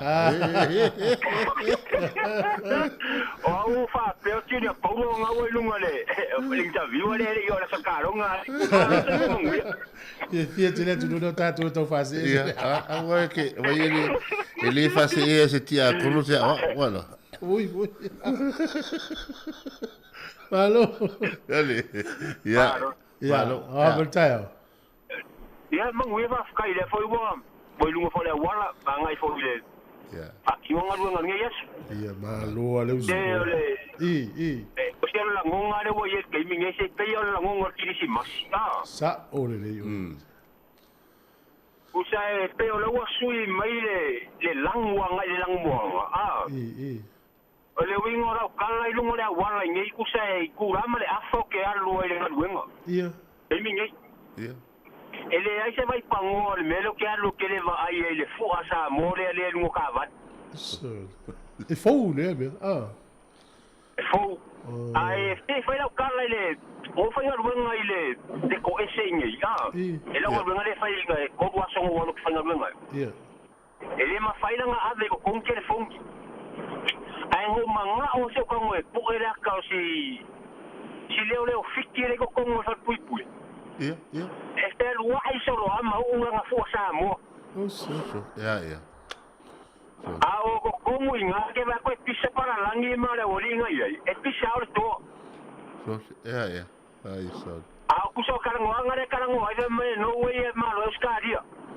ia ole ma wala wali fa mai ko kelo ka me kianga final ana olinga ia ole ka al to la fo ko la ko le pexa sa mo ia ngo ku sa sa le kalanga e ofisile ko la ele le fiki ha fa mai o fiki ama sa mo sa ka uma faino ka ia la foi sa nga ia le kalunga fiki wa nga lit me ala ko yang isil ia le ko ki fa inga skadi ia fa kamala fa yang isil la nga fa inga yang auskadi ia ia peole la caía nga kilo ye ngai vai kau ia ka ke do mari vai aso ka lo fo ka ke us lo ka fia maka i lunga la wala i ile sa mo ia eu ku foi se ka se foi o kamo ke sianga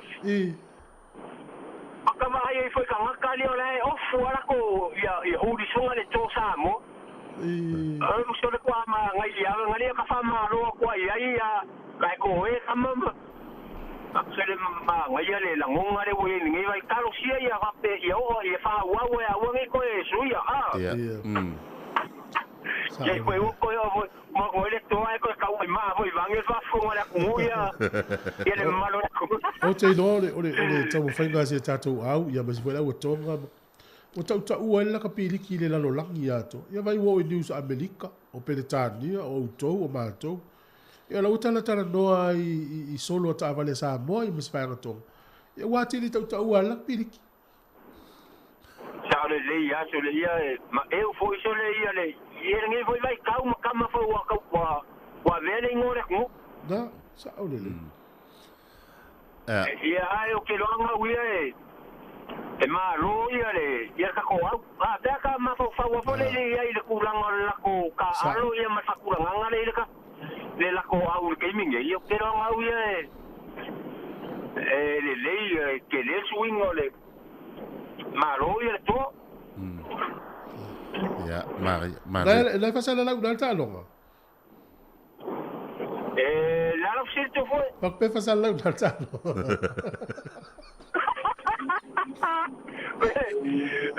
kusa ma ko le sa we kala sa kusa ko le ka uma ka maka ka fa ma no pera sa ole fio so di vole morta ya le la ka ngo fe ka o le wa ka longa sa ka tenga pe o ko wi le ole fio foi dale tau moli tatu tu mo mua ta pena le to na ye tu ye la sa wa o malta longa to sa mo pola fa lima ya ye to na ipa o malot ya sa ole o me anga ka fa mo wa ko nga me foi nga fa ya inga le Vai foi inga le toa ele fresco nga mo ki ngo fa ka wo lo le alisa. Sa le ya ma loa ya ta to mo wa fia a lo fa te to fa mi le tua i ga lo fa ko va eso. Ya fa penga fo ya fa fo mo lo so ma le ka o nga ngies. Ya le lo fa tu ya tim la fa. Alu le fale pa fese be to bet alo fatu ya fale de wala mo tato le da tonu valu lima no fatasi tato no ole au nanga si fonga lo mua ma to te vatu ya ni vai nga fo ye a wona i lape ai le tato wa family tunga waso nei ole wala la e wi tu fo ma tu vai la le fai vol ma tu sa mo ele tu wala tala no i tamit ao wala wala ia i loa le tu la fono o va fe lo ai wa o atu lo to istangata i leo ta va leo pu ta vale ma leo musika ma mai le so fu ma tas ala tu si file pala ngile du mai to fa no asi file le matalo le vato leo la wa leo pu ta vale me to le ya se la to weekend fa ko vas ia o le tagata la ia don sa mo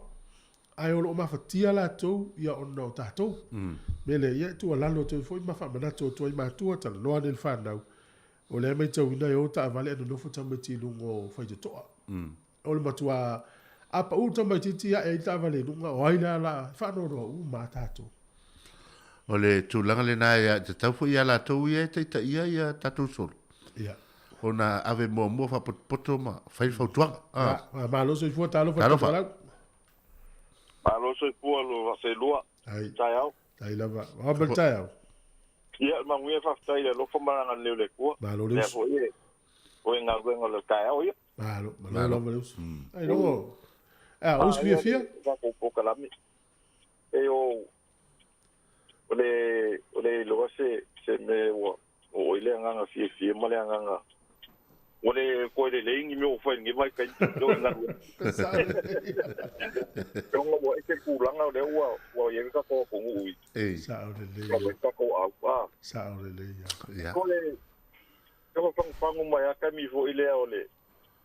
E wo ko ka ko au sulima ile ko finals a. Ka ko vai ka. Ya pe nga maka ya nga pa e po ia se ka ko ui nunga. La ngimba. Ya solo kwa ile marka ko kai ko piku le fa malo i Hong Kong. Ia na sau ia. Yo, e pela le la u fa king ngela i e ka ko to Samoa.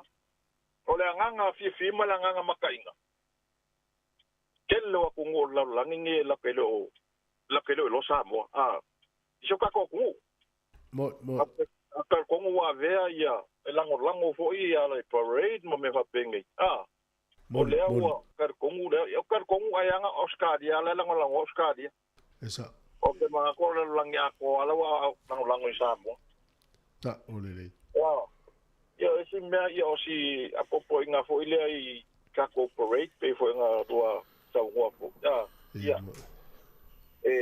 wanga ka ko Pacifica ka Kongo ole semi final ngol final nge ole final ka ko Pacifica la ai fo ia ka ko so Pacifica la nga fo lango ia ka cooperate ma ka ko fu ma ko fo i sa ia ka ko nga ma ska ko ngu ele fa peo a Kongo ako la ko lango te ko ta mo fo ingi so kala sa e fo kulanga le fe ka fo isa se ka so kinga sa ngofoma ia kulanga ya e ku pale be vesi ia ta wala me ia ka ko puai je ka ko au ye manguia ia ola ki ko ala e fi ku lu se fu lu ka ko lu se fu lu to ia ai se fu mo askaria male ya so Kami memang dia kako kalong lah aku buat ini weekend.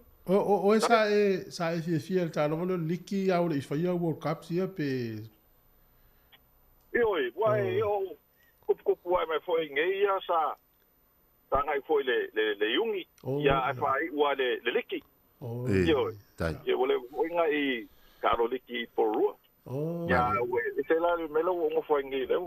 Ya pe ngai premier ngai watching ruasa makonga maka malo sa ola ya malo tar si manuia ya du for tap por fa vaso ma tapena sto na ya wala sa do la po oile si tamatalo ya ole ala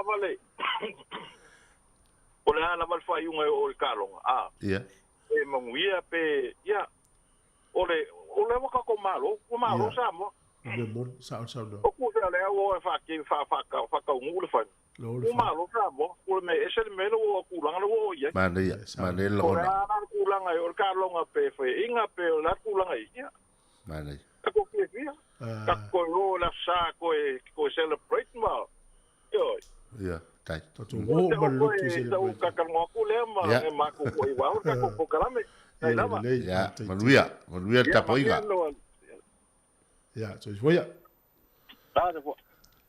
mana ia le lagona lena mai nei mulimuli nana o e fai le fanu o tusa o le ua foi le ua manu malo ia gaga katagatapu ai le au pe o ala o le ali uga ia le fainu pe malo pe malolo ala ua manu malo a tamataalu le tatou tapuiga no taiga le sei tatou e fia malo ia tonga i le kota ia lala o malo ia o muta lola ina tatou o ngata tatu fia o pe ia le tau me tatou manao a te tu tatou malo e ngela ia lo por mena na va tongi el passe se o le president de la piri que sa mo va ver sa mo o me la tu le auto tatou fa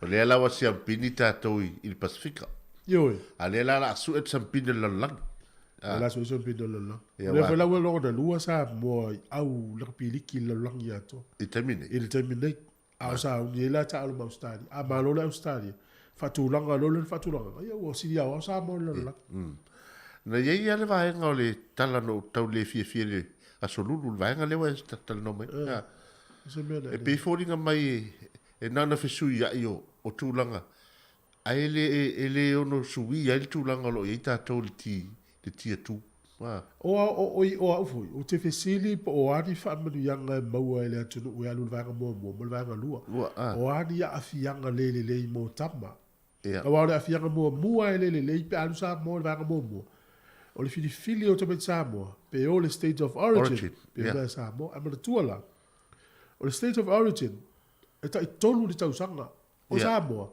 sia ai loka e lola ina i tamaiti ia ele ta state of origin na mara tu state of origin e te le tama ai ngata tu pe o ina tama tele mela na te fia e to fo pe Samoa le tia tu ia nga va ai tamai ti ta alu o to nga va ia tatou e alu no lunga e le vanga mua sai tia i no la tamai tia ai ia lo te nunga e tupu lo le mele e to te tala e Australia le laua matal no ai tama matu Australia a alu no sa mo le vanga mua tau no talepe tu la fono ina ia faatanga ai tamai ti sa mo ta alu state of origin o le mele wo la uri ia e fili le tamai ti ta alu mo sa mo ia ona le ta alo le best players po tangata Pit City na le i le state of origin na le wali o to o why Crichton suali i pau wow ai ba se la le au le o New South Wales le tele le wali i wala wa to the Australia e le o le ta o le JC Australia e le o le telo le tupi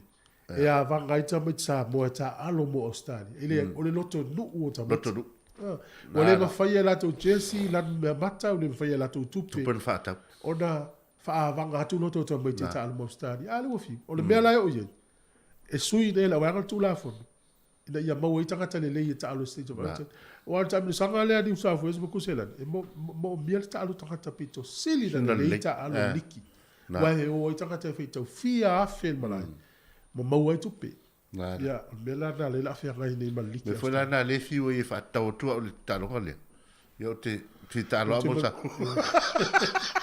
o te mana tual pese e foi le sa le usu au le te le ua lua tala no na tala au le te le lua tala toi lua minuti o na tale o le taimi o tātou telefou ia o te lone la whawhiwhi atu tātou pese po ulea ia o le saudi mai lone o tātou telefou ia tu whonga lau mua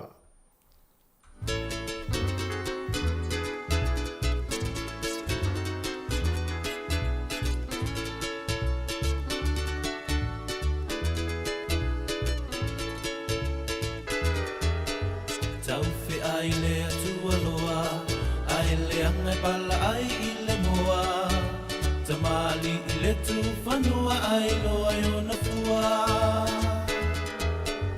e fa appena satani ilona via poto ile la lolani au o mai lei unga wasusunu ile afi tala la la olia papa olia mama olia papa olia mama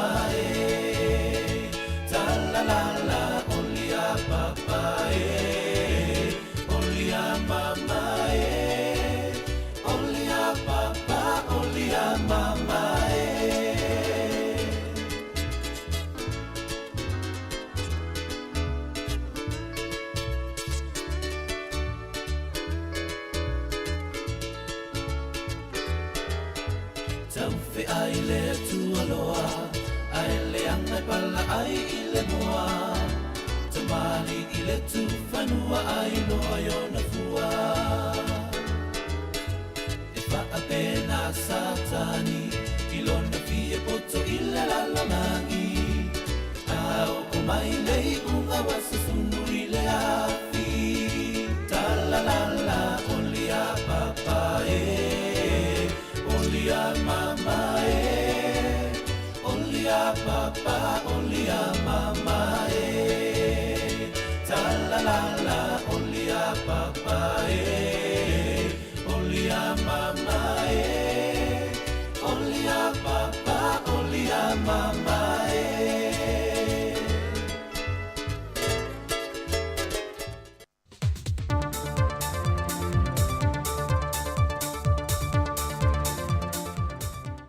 o te toi whatalofo le atunuu e le whai unga le vaiaso ai o talafou mai Samoa. Wa lui ele fia kole te mai tai pāle mea fia mena o mi mta awha, tai tai o malo te tele lololangi, ele fontanga malo le tau pulenga sa whaatasi ai kupito, le sa whaingoi no le Kopulus fulfitu, o sa mō se tasi le o atunu o le Pasifika, o lo tai mua i tūlanga le whaatinu ina leo le whaiti tio a fianga o le tau, ele muli ta ia leo ta iala sa whaatalano ina fo i isi fontanga mua, au le tai o mai le COVID-19 futwiva, e tele ngā yo inga maporkala me whaatino sa moa, e tā pena i te te atua i a fianga le wa iei le Pasifika i lona vevela, le usi i tia tue nei i le tasi tesi ma le 5 lona maawalunga, ma ua tele a fianga ua tūlai mai ai, mai ua tele il popolenga li tūlanga li tamau ainga, ua whaaluina iei mo le pui puinga lewa a fianga o atunu uma, ai meisi i atunu o le Pasifika mai swinga o ngongo le tau. O se tasi o vai ngana whaamnatu e le fionga le tamai tai pāle mie le fontanga lana saunuanga. O sa mua le ua alu le vai ngalona lua o le tutoina leo la au le siusi o manga. E na ua mai a au sia le isi foi numera tolus fulwafe na tutoina e le tolu tausanga tua nai. E le ngata o le tutoina o la au mo le siusi o manga. Ai o le whaiti tia leo o loa unga e au ina mai le antunu upo plastic. E wona ia o loa e whao ngai le antunu e mawhai o na pala. Na lui le fionga le tamai tai pāle mie te tai o malo te tele o le laulangi. E te tau o no ngatasi ma to moto le Pasifika, lea o lo oa fia tele, i swinga o ngongo le tau e mafua mai, i ngā yoinga o lo o whaia la tu atunu. Wai lima neo leo se su esu enga na whaia se tasi matu ulunga o peng te whai langi, e whao ngai nai le whai lunga le mtanga luenga wa onga ta alonga maanga nuu, na whasala lawa e se tasi wale o su enga te tele ale malolo whaatali e whana wa ongo nei whai unga le tausanga, le sasa se ma le sasa la se. O le whasala launga tau whaase se le ua toi whaalawi loa tu nei lo fiso wa onga ta alonga maanga nuu. E le wha mao nia ma o se whaasili silanga tau whaavalea, o lo whaasili sila i e whaapea, wa le tau nuu o na whia su enga ia e lua le tausanga le nei, a ia toi whaafo i umane se le ne mātua mai on tutongi, e su e aia lātou whanau o le nei tausanga. Taruai on ole o ngaongo le nei tu o inga wa whaia se tasi e whao ngai nai le loko le mtanga ruenga, wa tu i nātua nei limo leo, mō lātou su e su enga. E lua ni vaenga wa te talo atu waile tua ngai a ngai le malo, e tawala mailo lātou te tai tu ila epa lupe soli aisa i lele malia le ngoi, e talo sanga i nai se aso malo lo tu sa lava po le ale tu langa o iai le ta longa le whai unga le vaiaso, ai walava le maa walunga tele wo o iai le tātou au, e teo fatu i nai pēr le loto nu o alo matama whanau o Samoa, walo o tau i nai le taua ma o tu ma walunga i Samoa i le lalulangi, e le tūlanga o ta alonga le lakapeliki. O le aso ngafua leo o tu alalo a toi le te itai ma le vanga wha upu whai le malo. E o le ase fina ngalo e ai whaia se aso malo lo wha apitoa, e tau ina wha awhitai atuai i le sao o alo ma whanau le atu no. Wa te talo tu fo le vanga wha upu whai le HRPP, mo se tau i tau se leni, mo whanau le atu no. Wha lia tu le epa, pe leo na sila le malo le vai ngā tupe leo lo te toi le te miliona e se mai le lua se la wafe le ua wha amatu, e ini mai aise se le ni mai ina, e whai masao i tu malo uma po le atunu atoa, e whaafitai atuai i alo mawhana o lo tau ina le taua, e le taalonga o le laka peliki. E le fitu sulu i le lima sultasi i tu malo, ai a mai sulu wafe, e mawai le lima se lau sfuluafe. Ai mai la le lua sfuluafe mai tupe ia le tumalo. Ma wakong 1 minute fai mai. Isa vai fai ngofi. Ia ana taila le fitu se lau val sfuluafe. Hola la fa. Mo le kumalo. E tau fa atoa le miliona le atoa. O le tu alalo fo e tu le epa le atunu atoa. E na ia la e le ofulan moana le fai unga le vaiaso. E whae loa tuai le tātou lango i tama whanau i le su e ngā siampine i le wawea o leo sā. Ua whamautu mai il mtanga ruenga o leo, wa tasi le pe mita le ua whaamatu usatu i nātu se tālo sanga, mo le solo ta avale le aso tu anai, le yel wha moe whaatu langa i le tu lai tasi tu anai mato, o na wha ngā solo i leo le siakia leo mo lai sene o avita avale ma ta avale o leo pāsia, a o le ianga i mai le solo i le tau langa. O le fuafuanga le tanga ruenga o leo ina ia taha e le toru leo wa whaatu langa e a mata i lo na ngā solo mai ta avale, wa mai a whaatino le siaki no lai sene. O le iei le fuafuanga o le aso to na i le tu lai whae le a fiafi, o le a whaia i se haka tele i lumo le whale o le malo, e whaatasi ei so o se isi lava e mawhai o na mafuta atu iai, e whae lo ai le langulang sua i le tātou au, a o alo atu le su e ngā siampini le aso sā. E le o tele se vaenga o suia ma le solo ta vale pe ana fuafuaina. E na o le tasi se vaenga o wha o popo. O le a iai ma le tama i ta e tau sala sa moa. O le a te mai le ta vale o le a ta e mua mai le solo ta vale. A mata mai tuana i mato sa io o mai ia pia.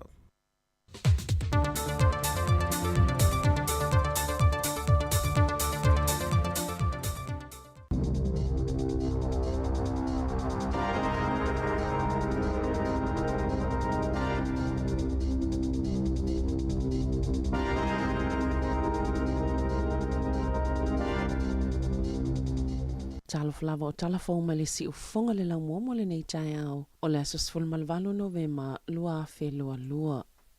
O pa uma walalo le foi numero tangata ni usila masani o na ula ma o se foi numero pito ma walalo peitai wa vavi o na si itia le numero tangata e vape pe ula isikaleti e le tise po le wila e tu sai ma wha maumau ala matanga luenga o soifua maloloina. Na whaalia le saililinga wha le tausanga le soifua maloloina e na o le 8% o tangata mātutua e ula ia sa uma i le luafe lua tasi luafe lua lua wa pa uma i le iwa te simale 5% sa ia i le luafe lua sifulu luafe lua tasi.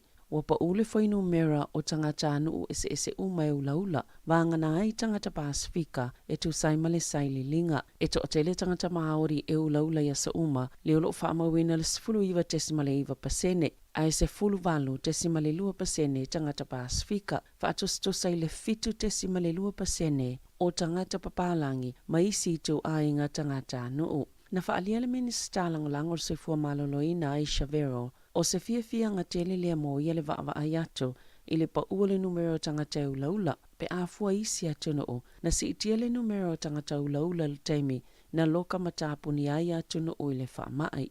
O le matati a fia ausia ina ia o atu le tausanga i lua felua 5 ua le ini tangata ula po o se sikaleti.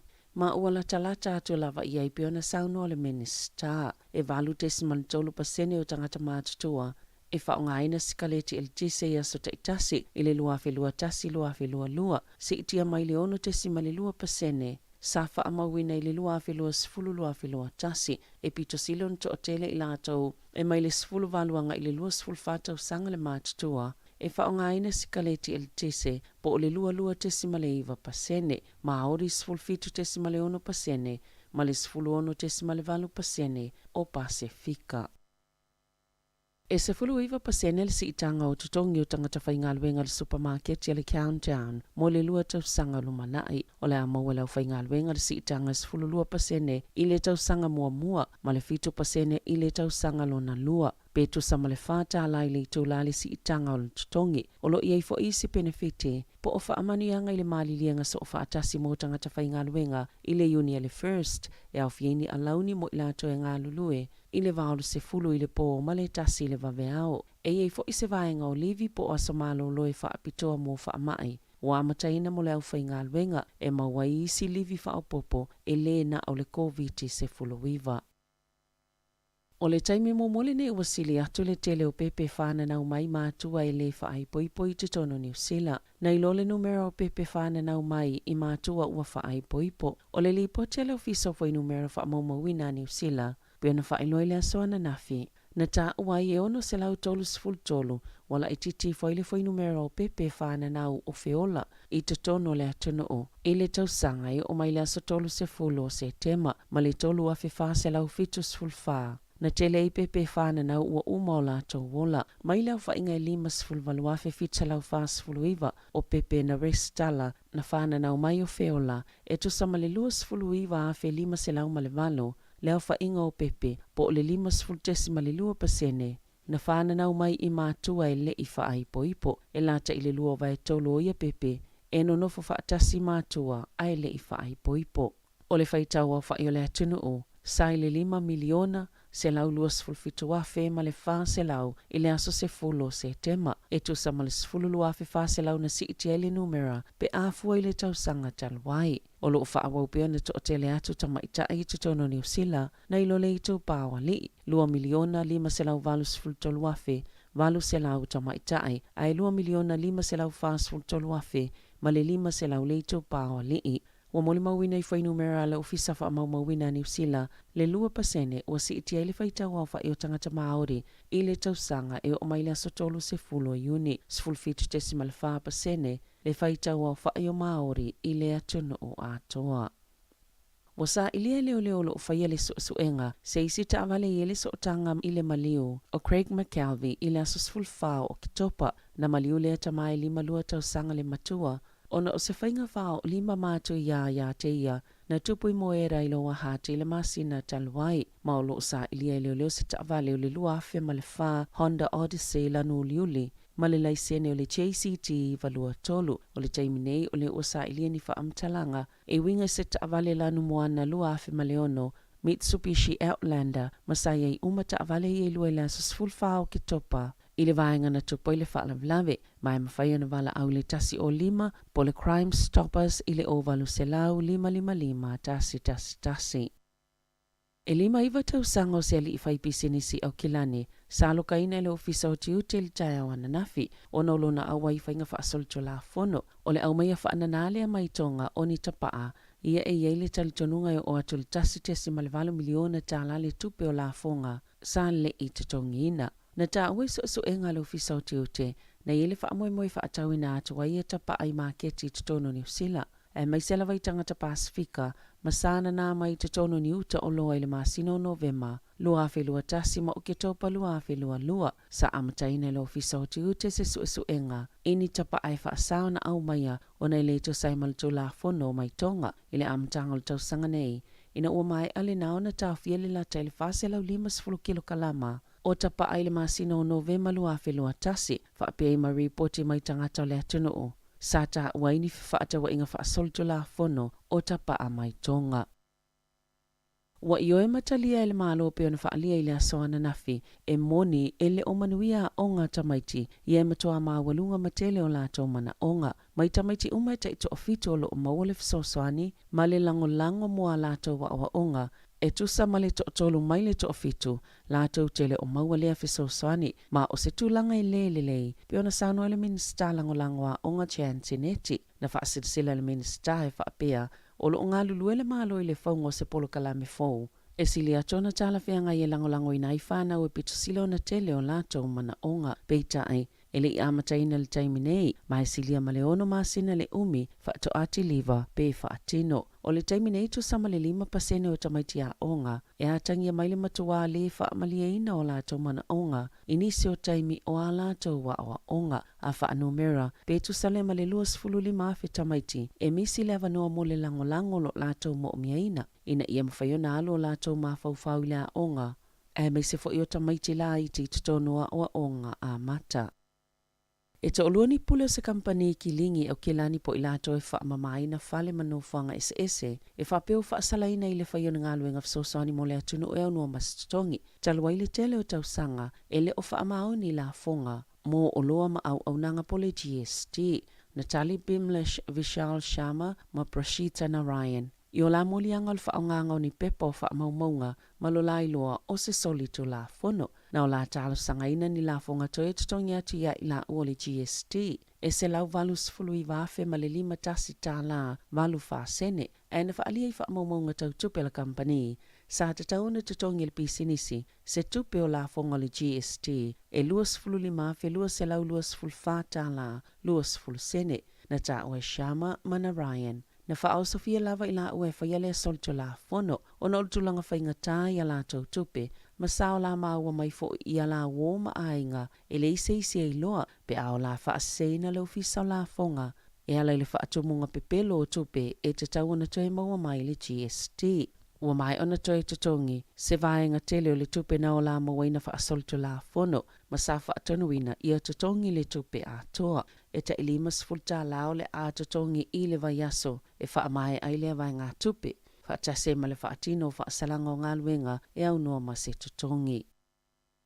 E to luas fulwalu ni tangata o lo tamawhai whaatu se matatia, ma whaamawina le Guinness World Record Book, mo le taimi pito silo na umi e whaawawa I le malo lope moto, le whaanga solonga le taalonga soka, I se umi e whaase fululima I tō la, mai amatatu I le so, I le ito la e tasi le awauli I Wellingtone, o lo tamawhai su ani tupe, mo le whaala potopotonga, o le More Than a Game e ave ai tupe maua mai ai i le Cambodia Friday. I se whaamatalaga le isi na whaatuina le More Than a Game, Graham Matheson i le Morning Report sa ia ta ua ia ta i whai tu la i le au ta alo i lungo le malai. I te tono le nofanga o le awha i le wha moe moe e ta i wha fo i tu la e malolo ai o le ai e fo i tangata e whaita wina le au wha inga o sikoa. Ma e le malolo le ta alonga e wha anga solopea se ia mai ale fast fulu lima i tu la. E le tau mate o la whaita wafe le au wha inga o sikoa o le ama whaiona maua i le atau mawhainga. I whawhota New Zealand, wa amato na vaia se vaenga to o tele o leo whainga luenga le Emerson, mai ona tūlanga tofi maua lulunga. Ma o se tasile o company wha teko nolosi, o lea fo i ua wha amalo o loa na au whainga luenga.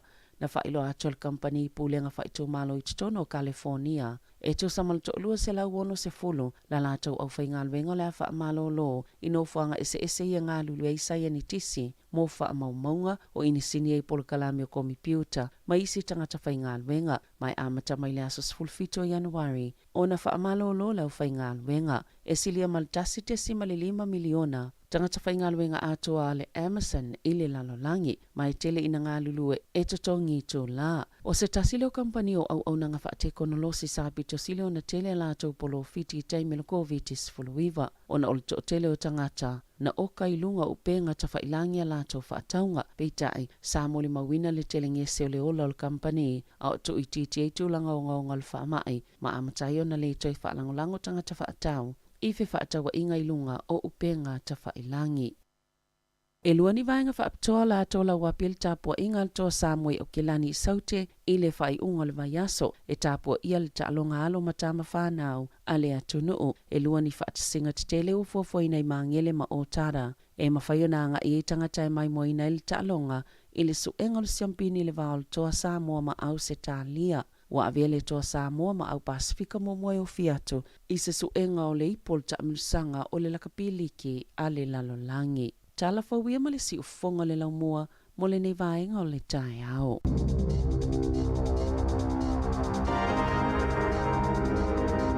Ma lo whaftai ia o lo i whafonga mai tau tua si ufonga le mua tātou telefone nā leu tau no mai le lisi o i la tau man malo i whailonga le titi sao. Nā whai tātou se i le tae ao.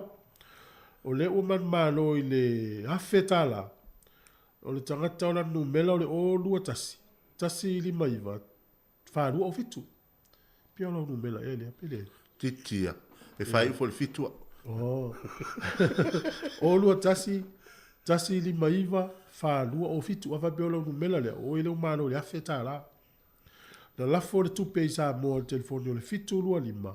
Tasi lua o tonu suta la top up. O le whailonga lua, ia ua maua lea e le tangata le sua whaia Christina Tupua. Lima se lau tā la. Na la fona na tupe le ClickX. Lima se lau tala New Zealand, Christina Tupua. Whailonga leo le tonu se lau tala, ma lua se lau tala, na maua le la tau na la fona tau top up si tonga. Wa le fia sa mo tonga le. Whapitole, luinga malo sa mo le afe, te malo lima se lau. Ia tu tolu tonga tu fa tolu se lau ma lua se lau. So le vo to la vo tonga ia. Ia mana ia.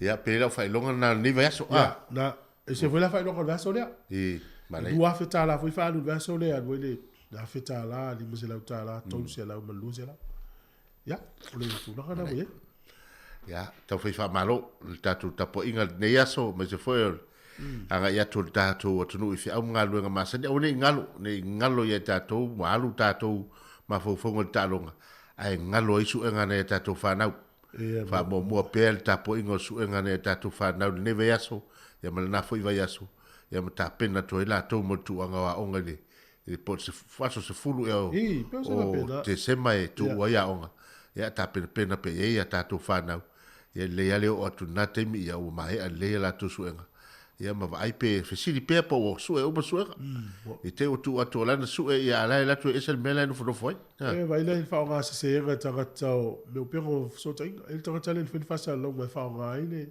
fa i lo po le fa i lo nga lo fi so ao e le se ele te lo tanga tai sa mo ta u la i ni me fa pia bi sa o ai le onga pe moni fa sa lo nga ia pe le wa le o tele ana va tu email ia tusi ia pe vatu fo tusi le pepa ia la pta ia ma tu e me tupu le au ia ma foi le ma le foi le tal noi fa na u tape na pena pe ni me tupu fa fo se le au nga pe ona ma tu foi le na po local tatu o nga ia te le si foi po le ma ton west al wai ia sa ia ona o tu langa me tau fa tau fa fe ia le wa sa foi ni va ia so ia le na ua fa sala ia tamiti sa tau pule ia e la tu te fai nei me ia mo me tau fai voli le mo fa na meta alo tau fai ni so fai ia ele ni me mo ia ono tu langa to fite tamiti lo po le fai na ia o masa salong alin tatal no ia ai tal do tamiti a tu puro ni me fa pena ia i lo tamiti ti me tau na ru mo sa le bu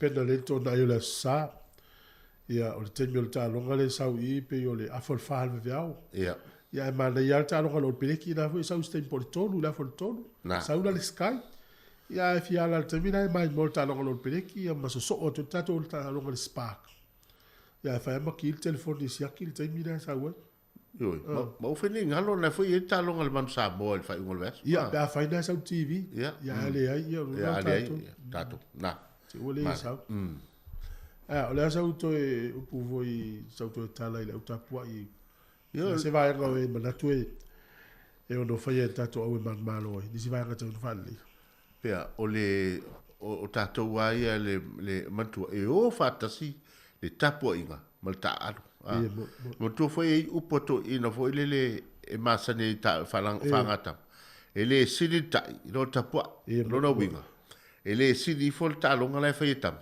I lo le mamana foi o tapo inga ale na tapo inga e o fa tasol e ala na mamana tapo inga samo la nga fa mo ile tu tapo inga o inga file mu ia e pe o le winga na tala ia e fa manatu fo pe tato tu pulanga tala vo tu langa le o le pisa o male so ona fe e fo le tato solo ale le ia le alu file mu tato solo a tamata alo ai tu foi lau te lo lau tapen ai so va vai fa ia o le sa se vai ngai te tonu ina tau tapen le tamata o lua vai nga fa le ia tato au ia o tato le na pui ma le mio pure no ngol mai ia politics ma discipline a wa tele sala o telefona na no Australia o le score ma over ia la to ki po ala iti sala e fi Australia so di la to a malu volta to le na pui ele mo fo di score Australia a tato so fa ia se lau pasa de los fa ia tato au no te le lo pe se ana le ave o to lu mar coach tasilna el coach le tau fa malolo tasilna vai ta o tu fu ne te wole o ye staff am tala e mo moli fo fa malo mo fa tai fa ya onga fo ile o le au wa te le fo pito la au ma le tulanga pe ona ye nga luenga le fa ya onga o fa ya onga lango ya ni te fo tato tuli matai ya tamta ya alo ye fo sauta u le sunga le fa ya onga ma fa ya onga lango ya wo fa tasi matam ya le wala ino ma tato au tulanga le ba le fo ya te o manuia e watu iso I fa matai mai fa ia o tu a fa pe a watu nei so vai ia no inga fa matai mai e fa matai e fa matai mai ala fa fa matai mai ala fa ia no tu ala o le fa ngol vai aso ia ele foi taule ne taule ele sili tai no tapo o la to umala ia la o ele parade o la to la na ele matamata o tatou ia no fo fale tapua tatou la na la mata tano e o la le au ta io e fale parade po le solo taval ai maro lo le tapua il fale o tatou le la mata ia mo lo le va le fale parade la le fiala ta la sa io fo te fa so silent ia te manuia le tapua inga tatou tunu ne foi taimi ia ai tatou to felo e foi sia soles taimi le yaso ya nu ia fo poka la mena ata ta o le tape na mai poka la me tala la urunga vai aso o le pese tu sia suau felice Mikaele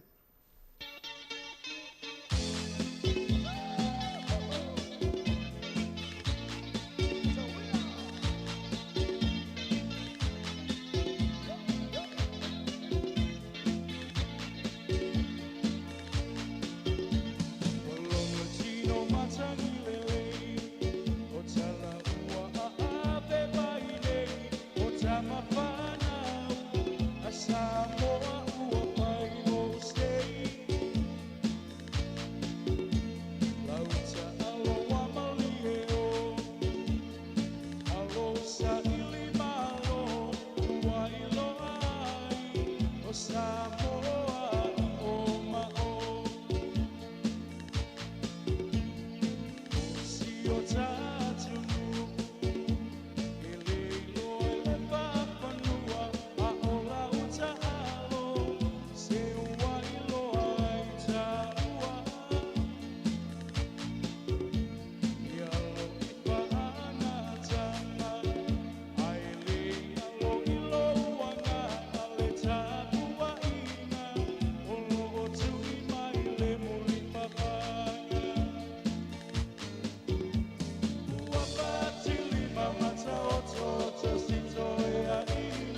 so isili sili le manongi ta utino mailo ta ofi mausali lo fa amaoni tu ma pese io o ile oti ta la la la ta la ia oe ai alu ita tu ye ova ino tama tofa ina soifua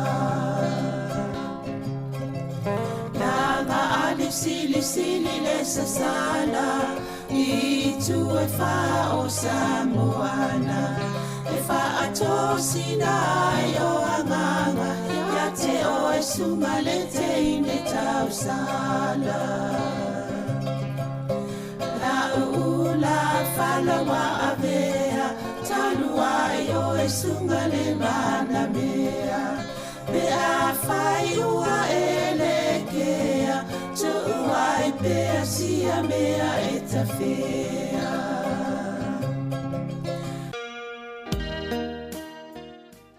fatalo fatu mlo u fa lo fa fonga le tinu le tai fo fatalo fat fo le fa nga luenga pa ia le tinu tu mo e o te to fa fonga masani si fonga lo mo ta lo fo lava ma lo si fo mo malangi ma fata si fo ma saulina tal tano ati tal lungo ni va ya si me si fo ni si fo fonga tato li tio mo le nga iluma ta lo fa saulina no sei fo la fionga msanga e te fa ta lo fa fo le malo la fa fonga ile nei tai au ta lo fa lava malo ya atunu to si sila mai u fai fo si swing o to nginga ni tai au fa ya t-shirts ya often ya ya fa intalta po ingo le to sa mo o lo o fa pena ona tapo ia le atunu le ngata nei Wellington ne o New Zealand atoa o le lalo langi atoa ia o le nganga fia whaingale me mo tato i taimi mo tato le loto tasi mo le ngona fia ia wa ngalo ia tato le inflation le lopo le alme o tupu le inflation wa ngalo atu nei taimi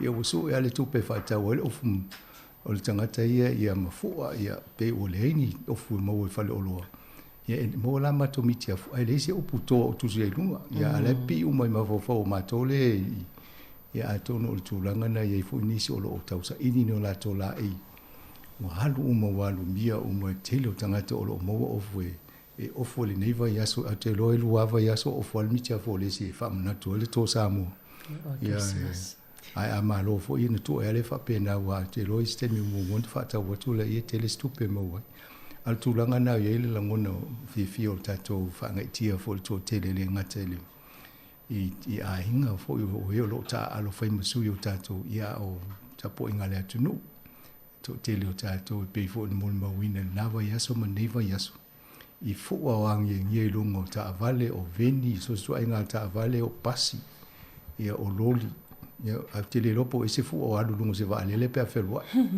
ai atono tu langa nei te mai va le e fa ilonga le fia tato le tu langa i nei ia pe ira amatan matal tano ati vaenga na ia ono o tfole ni so tulango ta longa in fa so solo to ni sum ta ku asa vadina pa i folis so inga la ye yoi malo tanto no le ele ole mata upula vale le fifa fo ai tanga no ye na so ato ni mata o se no ngai umale pola lang ai man to fa sanga ia na pe salo finanga le fifa te mo mol vaenga le ai le unga foi o talonga nei fa na sai ta mi sanga best talwa nei fo ole vaenga le atonu lena fa sala la tu le tu la ngo talonga le pe ona yele Wellington Samoa Golf Academy ole wa ba yel tatu office fa sala ye manai se ai le amata le asona itele na team yel fa pele tanu stalo ia ai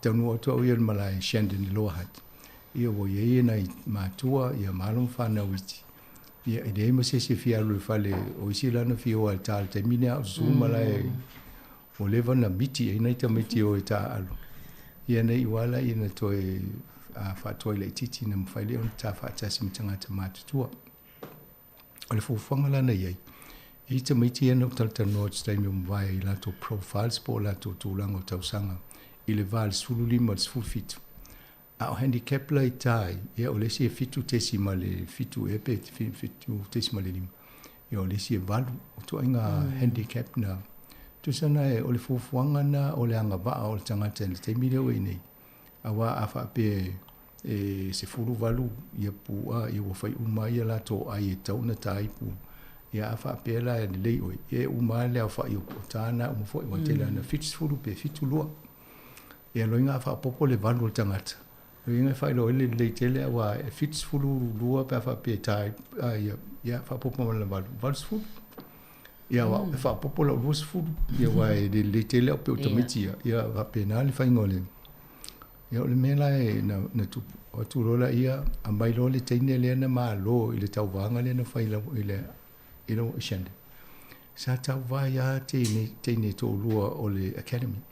Ele open of fin atau le open eta tala so stanga to le tu pa o te mai ta ia e fa ulo lo mai ngola to lua ia wa member fo shende ai umai to so fu sia la na we lo le o tu langa wo ele to mai malanga va fo te mai ta to io le mato to fala o Palestine o le Shenden Club sa mato tau Ellen Benz e stemi fia mane fo I famtala sa iai ia ma ia le toa Mike le toa o io Palestine le Trentham Golf Club ia ma teisa vaka ia o na sa mato o le fo sa mole tina e tonga de lo tama ia mato ta lo me lai madia me amatanga ta e lua ta le tene le valu le handicap su fa su limita usanga mo lungo green ia le tau su atu lo polo la lole la au le stay mi ia pa penal fa ngutalo allo le fa tu lo tale le stay mi na boring tele lo tale mai pe sia fet le me atasi ta lu sa on malai lo maton malai to tale si polo lungo green la tu ale tasi le pat e lua pat wa lu ton wa ia ole tu langa da ia na tu se na fascino moi la titi le ma to le club captain la o le Palestine lo to kala ma le to le faingo ta logo ta nga polo le ole ma pena fo ila ia fo ia fa fia to lo ia lo fa fia le ia ma ne ia fo ia to iva le ia wa to iva ma taisa le sa so final I le open fa Shenden ia pia to iva ina na ma lo e fo I le men fa I o le na pe malai vale le o lo ni le wata ngia I le o fo I da fo le nga luenga na matana fo mai le lua festival mal tolu ia o se miti fo ia le asi fionga ia le asi a o ia no tonu mai nei ma ve ma komisina Samoa baba ai le ta longa nei le ai ta miti ai ono tauta le tau mo fie le fa au penga ino se si pe fa tau ia me ta polo ma ia o faingo koleni o le faingo fize vai ia pela o le mena na fa tupe ele academy au le lucky foi o le tele o le amatanga mai na fa tupe mai sa mo le ACP po le Apia concrete products o la tola to o le o tu o nele o failangi le fulonga atupua wetso ia o le to ina na e ona le salango sua ma lo si ia e mau mele lus fulu lima fe mai sa mo e vai sa mo e mai nei o lus lima a fe New Zealand e lo inga te vai le to se fulu mo tu sa mo e fa tu pel to inga tu pelena mo le se fulu to sanga ia ia na la na o mai lo nei o le temi la amatanga na o fa vai le trust ia te lo wa tu le ia stasi o la fa nga luenga te fa mai si seni melongo i o le to fa vai le trust le no to musu lai sai ni wa fo nga luenga le media tu to tasi e le tauna ye se mene wa le faina fa tio ina o pete ia ano fa pe ia to no se nga luenga ta wa fo elango lango ia lo fa no ia le la to fo I mata to ia la ia lo ngo le o le trustee ile mere ia tal fe ngai fo ia ta to va ia taimi nei ai pe tu langa na nei ona tamiti u mala iti la le ni handicap oi ole mo to fi le aso o ma tu sa va vani ma tu ma fo I matale fa tai ia o te lo fo I de ma fo ai o fo la to fo la to handicaps ele lo ai fo fa so longo meni o nga tu pulanga mata lo pa ai fo la piliki a patata no I le sfulta usanga ta wai po lo sfulta usanga ele tai alu au siel to inga ma lo si ma le le we nei fa pena fo la tu langa ko flo vai o le si lo sfulta usanga to tele ta meti wai ma tu ni ta meti o la to fa na fo e o to meti anga ngalo e ta po o ma lia masanga la tala o le ma lia la o vai ngala iti ai ma tu ia na o tal no fi e fo mai se te vedo ya mai Mea tamai titi se nei. Ina hoa whai misa mātua tamai. Au talitoni, o le mea fwina sa o ia le amatanga mai o whanau ia teisa o peta ia o toa iwa ma ia ai pesa wha pēnā fo lait ia lau mātua lau mua lātou ma le toi mo umese matua i muli atu le o le tā o te matua e mo meo la kapi tamai sia o ngā masoka o lai tū mai o le kou a lai hau wha pe o muta mai te kiki le polo le tū o le lai te le imana namba le mele whai wha pēnā fo i la kapi si taimi ia le o ma le kof ia o le tūlanga nei ai mo tatou matua tasi ale mea o le tatou au le tatou give up ngofi ai on sai tatano madia pe le lalo mal tama le whanau ina ia mo la tau le manga e mea tu e wala e matua excited ko fia tama e le popole e po alu sa o le mea le po fere tasi ale mea e tale po le alu le vai ole tūlanga la nana iai ia pe o se tala na le manei o le vava ai foi mo mawina le tūlanga o ele tō mai o io te tono le tō leva foi ai o le tūlanga le i lunga tu le ngā tupulanga le nei wa e se furu valu loa ia tau sanga o le tama ma le teine ia tusa wa graduate pa wa uma mai te pea kolisi e tau no le tau sanga o lo soifua wa uma le kolisi ai se ia tu lesi la sanga pa pena foi la i e la isi o le wa uma tu nei ia o le alo isi furu ia o le wa amatana lu ta mirisanga i Asia ama no ufafu ia alua ia whapea le lope tatou e tu TV stay le to mau ta mai fo ia pe o isi tanga te wa professional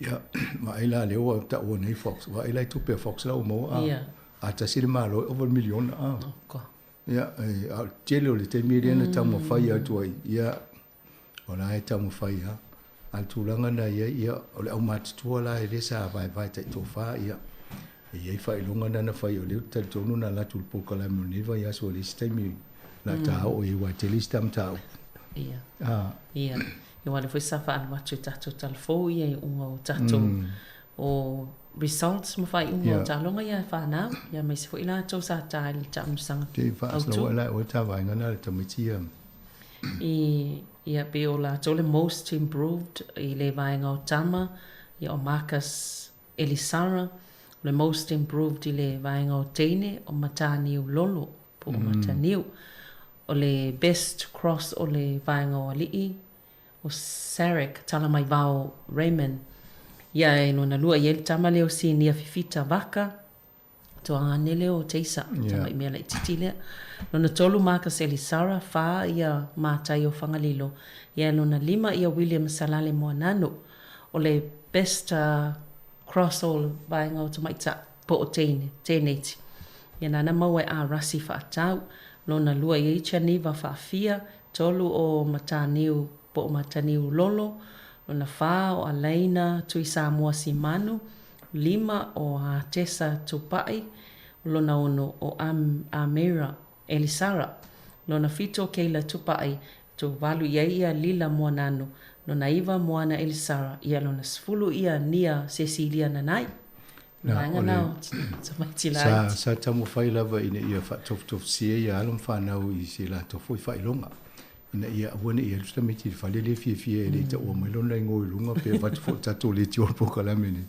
ia mo fo ila to whailonga ia ona so lele ia ole tournament ia atonu na vaenga te tele ia vatu ole tangata na champagne ta longa na whaile Stapleford mo to e masani fo ta longa le ia ole sunga ia Michael ia Mike Fernati e fast furulua na points ole best gross ia pe o tangata le ala na tai molai ato e fitu tasi le ta le gross ai fo ia a fasi upu tulima ia fasi te le ana e ta ua ia wa ina mana ia le fitu tasi a tau lia la fa pe fitu furu le ta malai le ana le tasi ala over ia to ki a pale ia o le toa inga tāna tangata professor wai le tau muni le mga music handicap ai o le tūlanga na iei ia au tangata lana malo i le tūpau tamaitai ia o teisa i le telefo i o best gross ina wha solo mai lole ia maisi vaenga na o me alufa lana whai ia sa mua ana i trophy sa le tato ofisa o le high commissioner le sa whaonga ia o isina mua ma le o le petrol voucher, ia po le food voucher, ia mai manai tickets ia mo le mana concert. Ia se mo mai tato tickets na o tula ia te mina wala o tu le o tole na lautongia I tickets ia lua tickets mo tanga te anu malan panga ia o mata I ele concert de fai le Michael Fowler ele aso mo te sema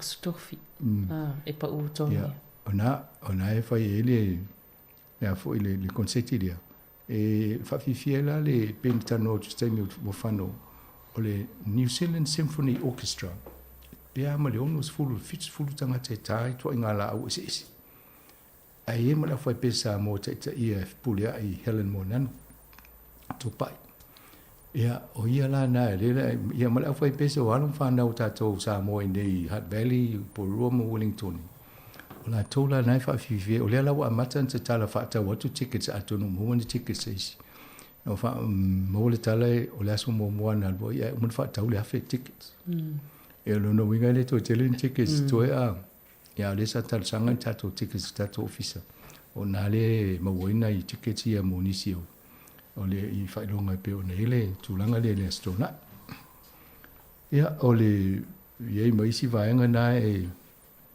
o le o fo yo o le tau atu ngo tato tangata pa sa mo sa ye e la fa mutaina te lo ai o le o ta ua le fionga le pule ia ona fai longa sa mo fo I fai longa ia le tama mau le te le o ta o fai o le nearest to the pin lena mo le fionga ia from sanga sa pina ia sa ta mo I te mo la tole polo tu te la o le pin ia mo le fai longa na me malo ia ma mo staple foot points ina malo ia atono le tulanga na sa il tato no sanga dia sa io le ai au ta ye pele golf manu le o tata no te lo te mil ta ni la ta no sports ita longa la fa va ma lo te li vo ile le nei e ma toria vo le dia ko le champagne ai ave vo le di tu pa ta mai ta ni New Zealand ia o lo le vo lo nei tu langa la lang o le tau fa le champagne o le ta longa le tu pa ye le puna ta ta ua ia mane maka e fa popo ona e lo le Hall of Fame tanga ta polo ia o la fa ta dia fo ina amalo le sa longa o ia fo ila mo le champagne o le tu langa na e fa popo le mali si maka na to lo e pe to lo na maka na o si lo le ia ai metodia la champagne e te le fo I milione mo ia o la ta dia la ta longa na ana fo I ta dia ta longa fo ia Ryan Fox ia amalo fo ta longa le fo ia fo champagne ia fio lo fo ia milione mo ia ai tu ia o fo Stephen Olka ele si tanga ta polo New Zealand le o matua wa levanta ele imalo ta long bulbul ni fai a wala va na makala wo fa po fo le tu fatas ia la fo na mo ele o fo ele na miliona la na mo o va na to nga tu pe mo tanga ta polo e ole me le ta long le la o vai e le tinga ina lo tino fa fitau ta fatau e o fa tau so yo sum tanga tapu e ma ia mai te le fa lango fo istanga ta o la kapi e te fa lango I le umutanga to le au wa ale le mai fo wiki bo le pe ia e le malo to ale kof fa lango ia oi o le o lo ma fo fau o lo technique ia uma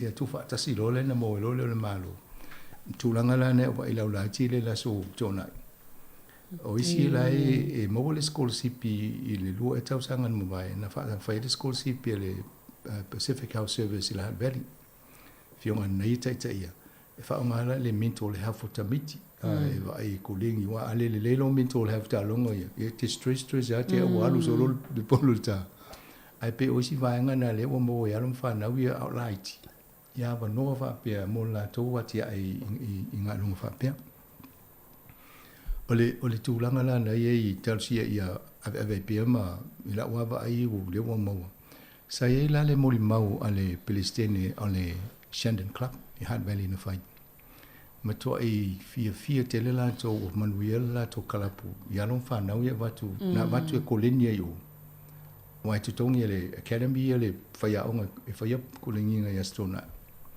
la ua memba i maisi to fa e pe to lima la ua memba i siane ia le lana so fusi le sto lua le ia la wala ke siane ni tatamiti o nga venga la we fai wale o ene o talo ne tano kala pu ne Wellington mai ne to tau fonga fo le me va to tamiti awai e le fai ila wa mai ma e le au ngale i mo tatamiti kala pu tasi wana to tasi tamiti ti ono number 1 ai tu fata tamiti si kala pu la e kala pu Wellington ne o nei pu rua apahat ia ona pikile kala po hope champini mai no tamiti ia no mela tasi uma tamiti kala po umani a fai ele su nga fusi Wellington e tu fusi ata tamiti na ia tele a tono to nga mafofonga na tono vai mama vai fo ima to ma ta to ai vai la kapi e te fiuro la kapi ia na lo reserve e alu la kapi lunga si kala po counties po ia na e va lo le lunga te ia o piki o pele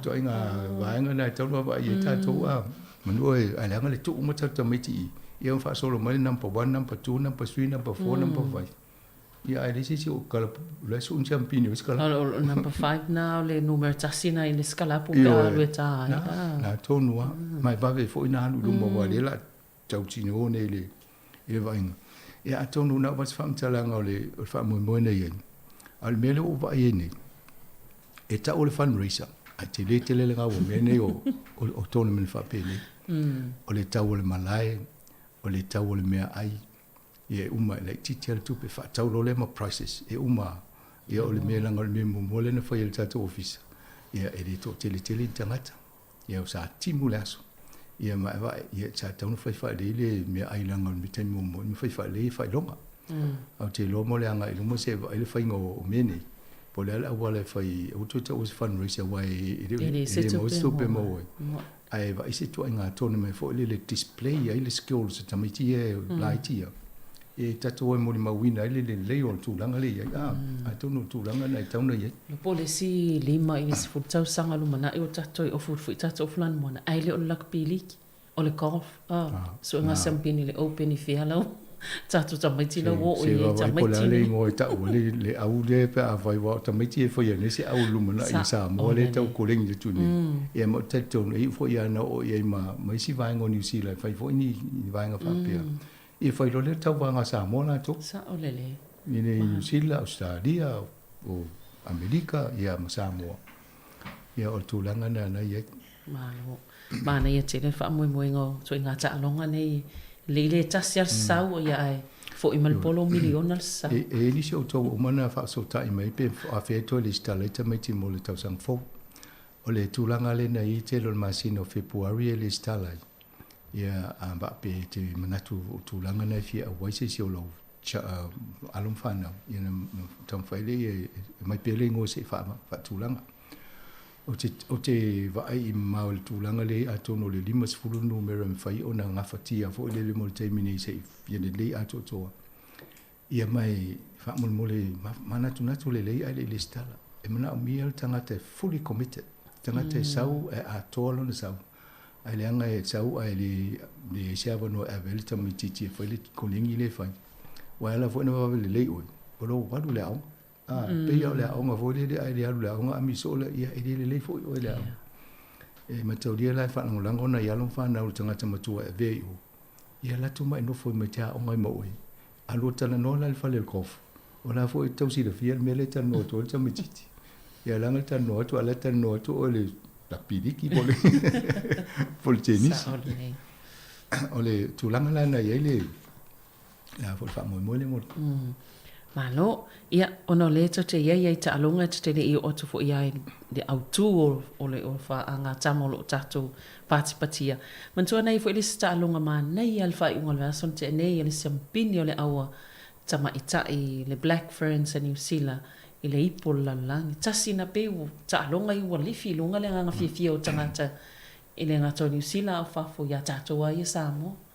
Sa wa ile interview Graham Henry. Nesa coach old peleki. Fa mai lantal. O yo mo tu ai lianga lona mo lianga lona mafofa. E le mi faito e se teine ye lona mafofa. Ile tu ainga ta longa ta alolen ta aloi.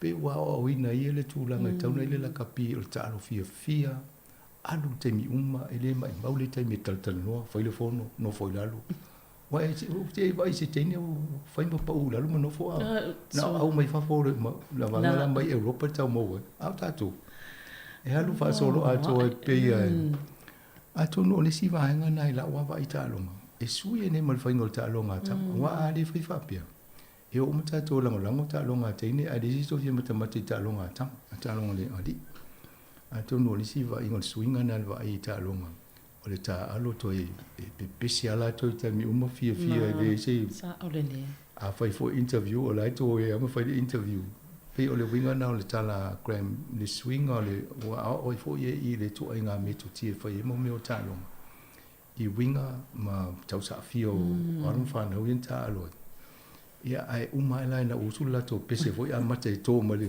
ngana mauri ai o so to ma fale vai ai ba to pe o le to mai ta ile po roasting foi le Aisha le ai po ile ia pe o ia le va to lai ta i mo mal fai ngol pese o le nga fa ta yo nei o le ia nei fa na sa mo nei to no o au te tele nei ma a fa to munga ni usila alai mo mono to ia mala to anu ia pe o le mitanga we na o tanga taol ta to wa ia i le baba ia ta to wa lam fa na ulai e o atu e le tu ola to nganu ale atu mono to ia ma fia fa ta si e ma e fa ta te le tanga ta sa mo pol pacific na sa u a top le nganu ma na ngai do sa na nganu o ma sa ni ala i me ma sa ni on me le tu awa a alwan fo ya o luma na tanga sa mo e fa lo ko su ma le le tu la na i ta lo fa pe ni le ai to pulo a to no le ta fono le fo le council of Wellington po le se fa ti nonga o se parade e fa manuia fo le auma i tu langa wa au sia la to i na ia ta sia la fo e ta no le Mr. Sports Grant Robertson ia po la si tau i tal fea ngai awala o mana lango e gram lo vi no foi for au do me foi tau na tongi teni nei ia ai mai se foi la po ni sia ta mai ol peleki lin men champini ta isia la limas fulu wa fel tangata ia ai le tau tala no pe se po ni sia nai teni ia ai o le taimi nei la o a to le 5% o le tu pau tamai ta i tonu panene ni sila sa o le fai ngo fie na fai le tonu le o lo tonu fai e pe nei se la 5% tangata awai la se ngo tangata nei male ava ina mata mo le 4 million la langi ta longa to fa tu mudia le Eden Park to fi o tangata ele na o tangata ma se no la kapire na ia o tu mo tangata de ma se no la kapire ia o te ofo ia o palota tau sanga palota tau sanga nei o lisi awala le lo malo fa aru tu pere fi tanga te palota mai tato se sauia papa vo isa lango tele meio la kapi wa le sa tali na ile committee fa tono ile Northern United se visidi e pola son ngono te tonu wa ile va ia tu pe vo le lunga parliament fa ia papa vai e awale ina ila wata mai tai fa hawa toi fo i o male o ye lo fai tonu le fa tu le fa ile le ai fa mat fa malo male ile tapo inga le tino ai mese fo i matu alum fa na sa mo le na ye ta ole ma ne ya tele le ya atonu tau ti nga na ye ya sola e tau abino lo walo le titi ta longa ya te lo ai fa tu te ne le si te mi matu o le watu la kapia fa pe la na la kapia e de ita tonu o la kapia tu la ngale wo ye ai le ta longa o le tu la ngale wo ye ita longa ta to pe o le to ta o e si o ta longa o le ngal wenga o vai tu tongi to inga me le we mai ko le ni le o ngal wenga le o e fa professional sport ia o nai mo o e tama a inga ma le lumana i o ia pa fa le ko le ni fit le ma fai ia o so na tu ia le tino te u tinga ina til o le a se vai fo se va ta mai pe se ia na ta mai lo le to sa mo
Toi fatalo fatu le fafonga le tunu o le vaino dole matatano atu lola le to Samoa.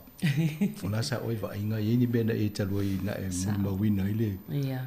Sangsa o ia na po ile pale mene ile o le tolu sfutau sanga al falaptonga fo ile o le Fred Hollows. To ina le amata al falaptonga le e sosoani le fainga mata o tangata o ita waso ele mol Pasifika. E pe ila o le tele na manuia el Pasifika le tele ia o pe ua o maltaimine ua valus fulo afe mon tupu ia ta o tonga tangata Pasifika i mata o mwhai na wha lea mal wha tonga lea sa ila le fionga i le minsta ia o pito na walau lai whailan saunoanga te atala na ua saunoa o pito ia sa tala no voi lai le talonga la le te mai ta ilan siampini ia toi saunoa vapia e ila ma le stalonga tele ale whai vai asone talielo to tele o tangata ia mai lo leo o saunoa leo pito pia ia o lela lau whai atu o ai le toa ia wha liu fu ile wha Britania ia na a lela whai atu wha Samoa ia na wha leo pito wha Samoa o ai le toa ia te vai leo te tele o paling Samoa ia Sam ia wai tau lilo tau Samoa ma Samoa ia o te ata matali ia o palang i umane o matua poto e tau Samoa ma la wai lo ta alonga le la whai ai le whai ungal mai aso nei ia ai pe o le wa inga vo isi ia pe o le te mata wina fu o ta avale te wai fu ia male to tele lango lunga i o Facebook a masanga so le ua matua tu muna o Samoa i mo meo o ata o tapua inga ma vainga te itasi fa pena ia e ma eu foi loto no o tata utanga tai fa ali vai ia e paule me ia fai male saunga le mo a pe a fotuanga na mai office o leo ia ne voi sa no ia ni te paikar tanoanga o pule no leo po le sa tano nei la sunua ia na tu la lo o tato nei po ia me se fo ni sina a to pa tato vai no tini tato fai male fatite fai male a fide mu e ma nei ale ai fufu o la sa fo ide o la sa pati de fo ide i ma nei al tato fifia tel fia ngai tu la no ye ne ia woni ye se tu pos fa le vla ia ma tato sa pa ia fo ide po le hale fai un ta longa ia tato te dia mo fifia mo ole te mana tu e sta mali o tato tu no usa malanga England no la ia mata ta longa mumua fa mai ele papuna ele te mai vai ngo England sa ye o ia e wo lolo palange o yo Samoa pela o pe vo to fo tata no ye wo le la ta alo ne le ma le to Samoa ma la o England ma mai la ta na story sama ne te vai to na si ko o fa ne le la mi palange le o England ya pe he felt small for le pe o tau embarrass o fia la fia se me o pe o le so na fingal tato au e o malanga lai sa mo si se so tai so la se la mona te mini ai o fa wala na tala na ai sa o va pia o na e te mini e o la te lo tu mo lo fa mo lunga fo le la au tau va pe fa inga fo o fa inga tu ya tu langa le na ye ia e ono se fulu i England ana le ono le au le to Samoa o le mea la o toi mawa whaune mo meo strategies i whainga o isi kala o ta longa meo so ngā fusi wa pia o isi au e loa le mea whai ina pe wha malo le si au ina i e lo le vaenga e o e la to e ta alo e ma vaila wano e man malo a wha peo le mea nana whawhau e la vaenga tu sa o wha apidi la uli isi au a wha pia o le le anga o le au Samoa i a wha peo lo tonga wa le na ta alo e ma tonga o e lambi e fo la mitato i a wha peo fo mo Engelani le honus fulu le tato malo e te malo fo la tato Samoa la me lo tu e la malo lo ma una ia mo na amata le anga e le amata nga fai unga io e sa le ia pu wa me mala to pe tongi fa to sweet tickets ana tam Samoa te fo a fa pe na intanga tana peti le to Samoa mai le amata nga o mai le to si ku ya tanga tana wa le mo se si fa mo o mai i le tama ai le ma nei tele pe va ia ia o mai le foto fai lo ta longo no ma Engelani los fu fitsa le to Samoa los fu lo no tu ai se te le yo le se ngo le ono fu le nei ma le ono a ia o te lo le mea tauna tau ma te ia ma fo le o Engelani na malolo sa to le o tonga sa te tau na mafau le usui le ia ya te lola na mai mo la to mana to fa ngofi eu vai tu mo ta longa ina tang si me mo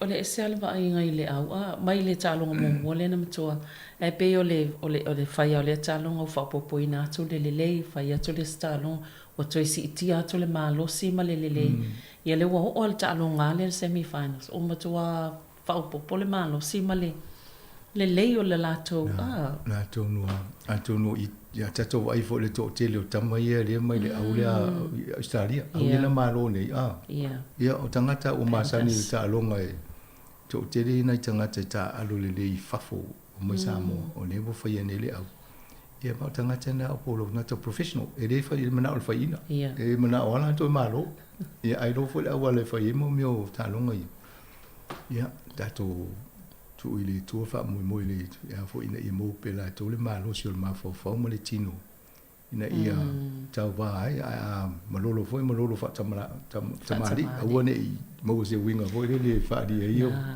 o le tapo inga tato Samoa pe o se fa la uloanga tele ale o talo ngani o la kapili kilo fa inela la wa to tele ale o lo fa se pola la ia e pe o va la me o malo al pisa o mai ona Samoa ma ia e pe o la wailo ai o yo le faile ia wai pe o le talo ngala pili ki tele ai le lo po ai tamala talo isi tanga tele pe ma fule la kapio ni isi ia e pe la tu la i mai o talo ngala la pili ki ma le mawalunga tu la ngale ho Samoa ia se vai o Alaska inungo o aisa le fai mai la tuso la to parade na tono matano na fi mamura tu le epa le na interview for you le o yele va ia manager ile Radio New Zealand ia o la na video mai o kilani na fi o la fa tu la ngala to o i tom foi ina fai mo me o por kala me ese vai ese o la lang ele ngate ni New Zealand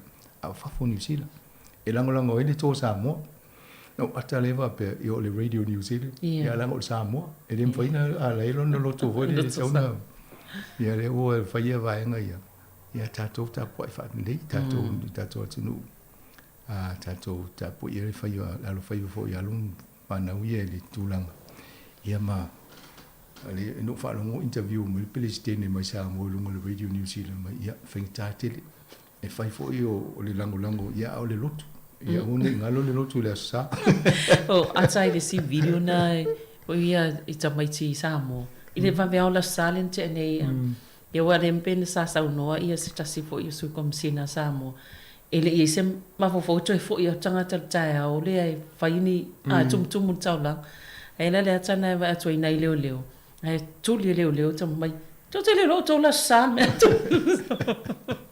vampia ora tuani to ilo eta mai tina se sai le fia ile mana yo le unga ta longa ia se ta to va ia to ile fai ile nei vai aso ole swinga le we le la lo langi o ta po inga sa ma lo sa ia langa le o aso na fainga do ngai ni i am tanga mai ni ele i te tala fa le lo ia so to nai masa e matua ai quiet al ta ulanga nei Wellington e usa wai wa amatolona tatala fale lo ya sto nai fai mata alonga ya sto nai aso sa ia le hotelia le swinga ia ois ti ngale onu sai mai o matua fo le fa sa mai ia o ta le ni le o mai le ni tanga ta fa pe o le sai ta ta alo i o le aso na ta una e na le lo to to ale mala ai ngai o lango tanga ta le ta alo ia o le fo le te vai ni le tanga polo le fai o le kof e tele na fai tau wanga ia su sa e tolu aso e fai o isiana e tolu aso ia lona winga e ei ta miti ne ma inga de to e ole ai o i ta longa ia ono o aso ia de fai i ta longa ni sa ole ia ai e te longa e lo lotu le aso ruru pe ai o ta alo le wiki e isi e fai lotu ia fia sto na o isi la fia la sa ia la fa palin voi ava pe ta allo stona io la vola sa ta allo sa vola stona o le sime sama tal noi voi la male fai pule le o Lydia Sosene mai ana po ma tal no ala ta po inga ne o to i o kinan mai o sol matua whainga tāle waonga o tangata. Wa fiu fo ia whape o imwhai, ma ia ra voita te whiwhia tai. E ta te lango tum tai tum ne o tāpua inga ia whai a lātou ia, o tāra la ma ngele nei wa mei whai whawhiwhianga, e whai whaalele ia whawhianga la so atoa ia ma, ina ia mau se mea atu whaatastanga te e whiwhia ia atonu fo i e malu e voli puipuinga, ma ia o e lana poloka lātou awala, ia wale a se mea mwhaina whai ia. Pi mana ia matua i whiwhia pia uma ai malu, ai langa sona whiwhia uma i whai ina. Ia malesi mea tawhi, malesi mea masanga tawhi o lai ai malu. E vai aso a toi le whangai rungai lesi. Ia paul me fai mal saunga le ngu te oso o na fia ai. Te lo te au avese aso malo lo Samoa. Pa ko me se ave el malo io tato le la fai longo le tato aso malo lo es sambi wai. O le mata tia fo le pito e se le pe au sia le au le. Ia tau fo ina fai se au ala.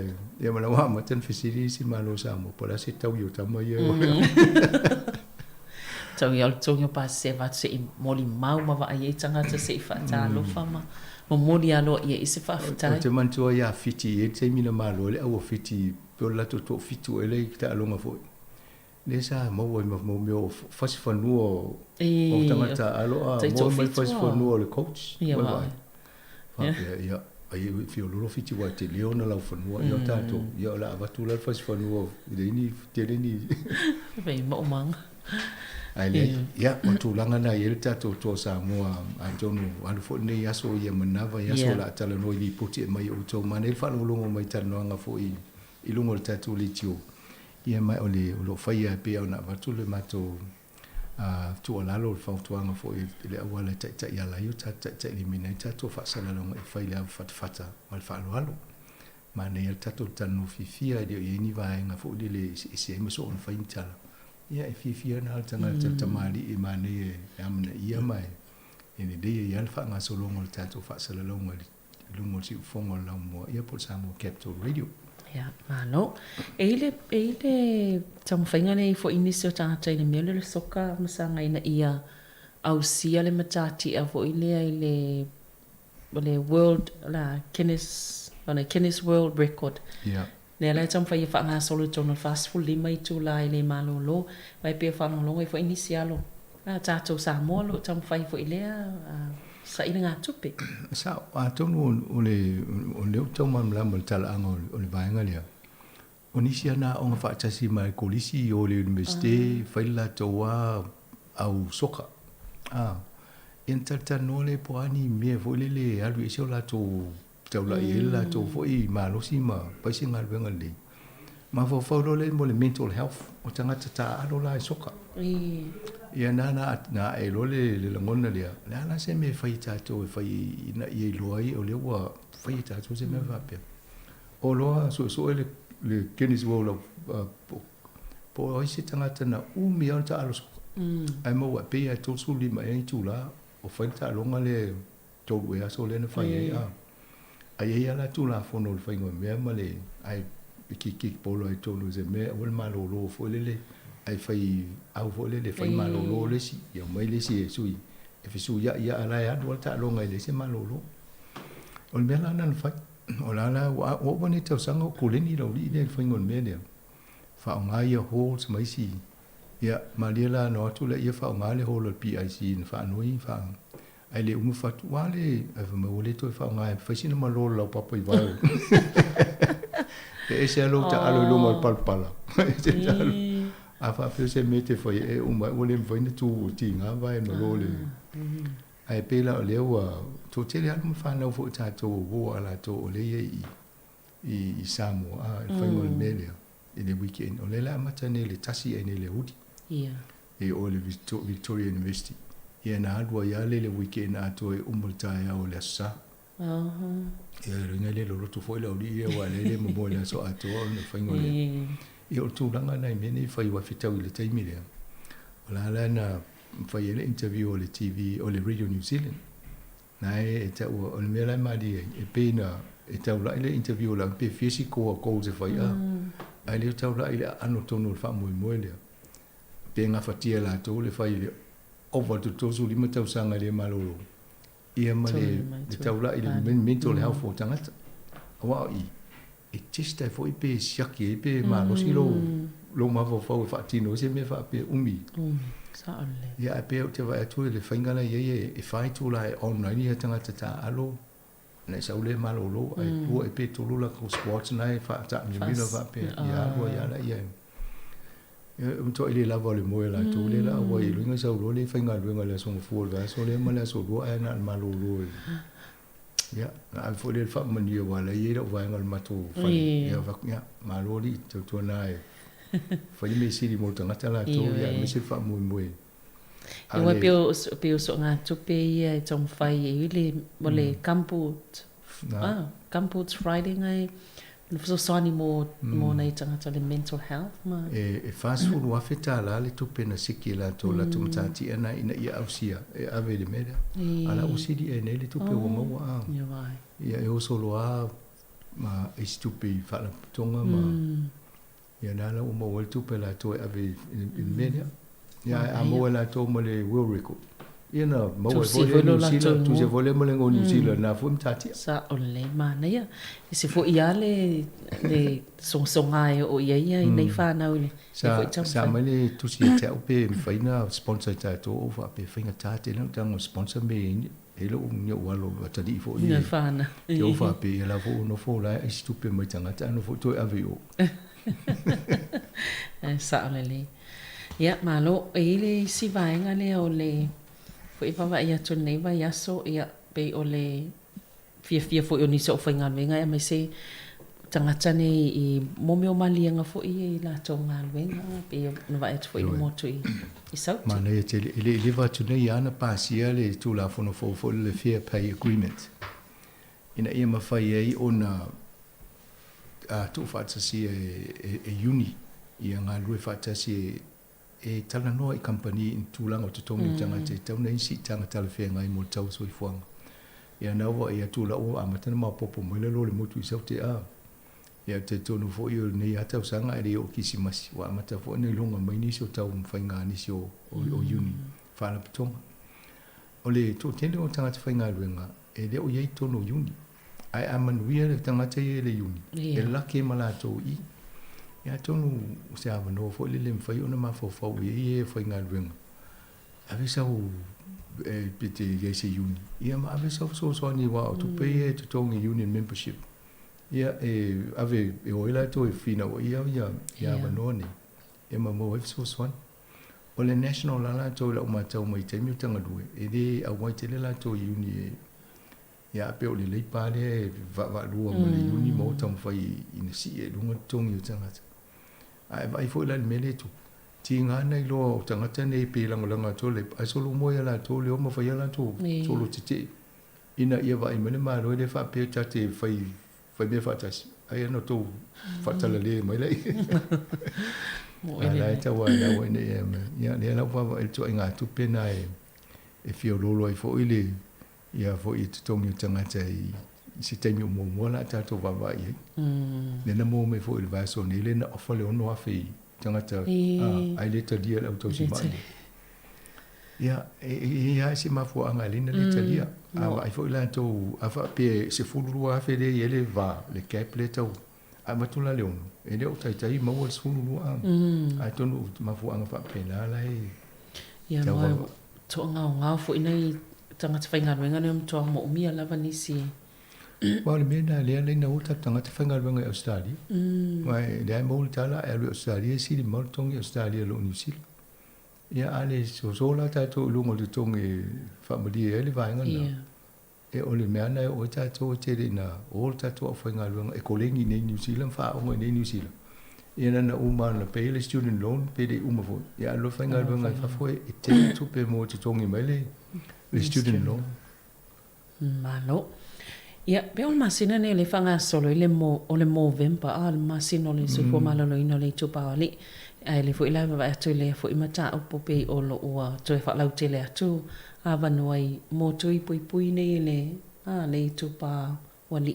Ia pi o le mai le tau sanga ia e matua mo mia wawe ale fo fo ile tūlanga mo soi fo malolo. Esa o le menenche koko o le si fa ma ile na tele na fieta to o le o se fulu tau sanga talwai.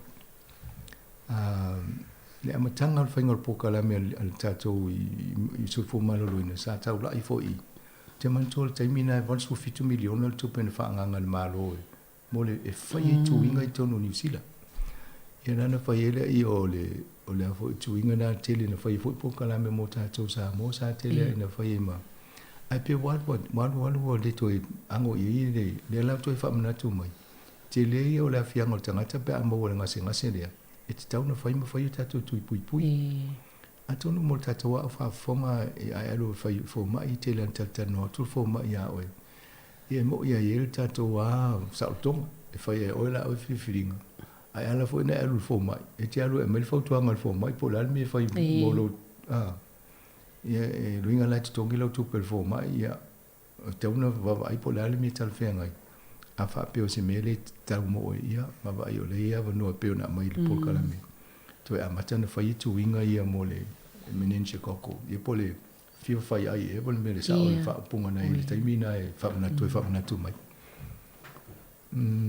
alo ia o le si vai na sanga pe o le baba ia tu fo ile le pe o le masin le sa fa sa wi poti o tanga ta fo I le ula tapa pe e pa u la lo numero tanga tai e ula ai pe walu lunga le vaping whanganga sikaleti fo ia whangaile. O le whamoe na ele maa loio o tu lua whilusu lima o le to I whatau sikaleti ni New Zealand. Tau mwhai mea leo tato pol kalame sa ngā lulua ina ia whamalo si au fo I tangate to I sidisila I po le lei pe tāua fo I whangala to sikaleti. Ia mawa ai le tau I le ngate lona soi fo malolo ina ia au le tupe alwait wa e le tau ngofi. Ia nalo o le lo o eu te le mamlamba pe sia na mai le malo le vaping e talia e fai msuyo mele o la ele nicotine o te lo o se fo ba ele o te tonu na to sa tau na fai New Zealand me vai ngale ia o mela le o tu pe se me vo se fed e a mi se tu pulanga a on light ia o la o vape to mala to a le fta o la o le la fa o mo ni fa mo bon ngale wa matana palasi la lo le numero tanga te ulo sikaleti a mo to ia lu lunga le fo le vape ia o te lo ia fa fonga mai fo ni so fa nga ia lo ia le vai ngale ni tata no pe e de o se fe fo la to so fo malo lo ni na me a to no ia nga fo le ba ba i tu wala o mo wa si company fa tau ele ngata le over le level le nicotine po le vai ngale to no le fa to sina o te mana o pe ia ai to ia mu tupe ia si le tu ai se fe fa si me nga ta ole le na tau tultuli tau sanga lua filua lima ia o tu ia wale tu ise ta pa ia ai o te re rope ia le vaping pe a pito tono lato ni rope o ma o su si ngoi ngo fa ngoi wale te o fa lo ngole o po le vaping ele ia ngo mo se o fa pe ia te o so me le vaping ia we tu ia le asu ia tono ta vale pe a fiulo me le asu tono le ta ole le ia ole te le roi vai ole fo I fa o la mal mlanga te mai te palmi te no fa fo fono lai fai G20 ia da fo I tau so hala pule ia fa fitau le pe o sfa inga fo ile le opa ule silo ke ti o I Polani me tau ina I Polani ia la o tau ma tau lia fo sai le mau wala to so stangata no so se no wa te tono le vaenga le o le fa tonga le naito o la to e la vero se si ia o mai fatto te lo mai lo fai le tau sa po pole ala le mena le tu po la si le me tau o I Poland ia mane fo le tali so atu pe ia se me tau na fanga I lunga e Ukraine ia o pala si o ia tau si me si le o tu pusta o nei tai ia tato sa malanga al palmia tato mane e tele mo le ava no tata no ai fo I mal PlayStation saina to o fia o e tonga fai ona tala no PlayStation America mal PlayStation saina pe o ina tate lo I ato no le la fai ona tala no mo fo ia le vesi le tawa va ia ti ia afa pena o ia ano fo mata le to sa mo ato no le to pole ni me ia ai o fia va ile e fia pena fo si au saina au like saina ia O lo fia pidona tanga te zo mai le au. Ia tātou fia tanga Samoa le zo mai le au. Ale ia ona I vaenga na mawhaintu whaatsia tātou pokalame mo nei fo I a whaingoa le vai aso. Whafonga le tino whaatai fo lang sua. Whaatai atu la whangaluenga pa ia le tua le tapsaina o tātou whaatsalalama ia stai tasi. Ia misi fo o tō whaasoa mai tātou pokalame le ngata le mōlio le awa. O tātou whaasoa I lungo le mānei alta whanolongo mai tānoanga. Ia ma nisi fo whautuanga mani langona e whaalia. E maua fo se whaatupu manatu. Ina ia ta I lima inai tātou inga luenga tātou soifua nea tunu. Ai manu ia tele lawal tapo inga le tō Samoa le whaingoa neva I aso ia mai ne fo I mai se fo le anga ia tu whaingoa le sapati. O se sia manota no nava ia so te mine ia to wha soifua.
Malulua tu lava le tātou whawhiwhianga nā ia o nau leoa.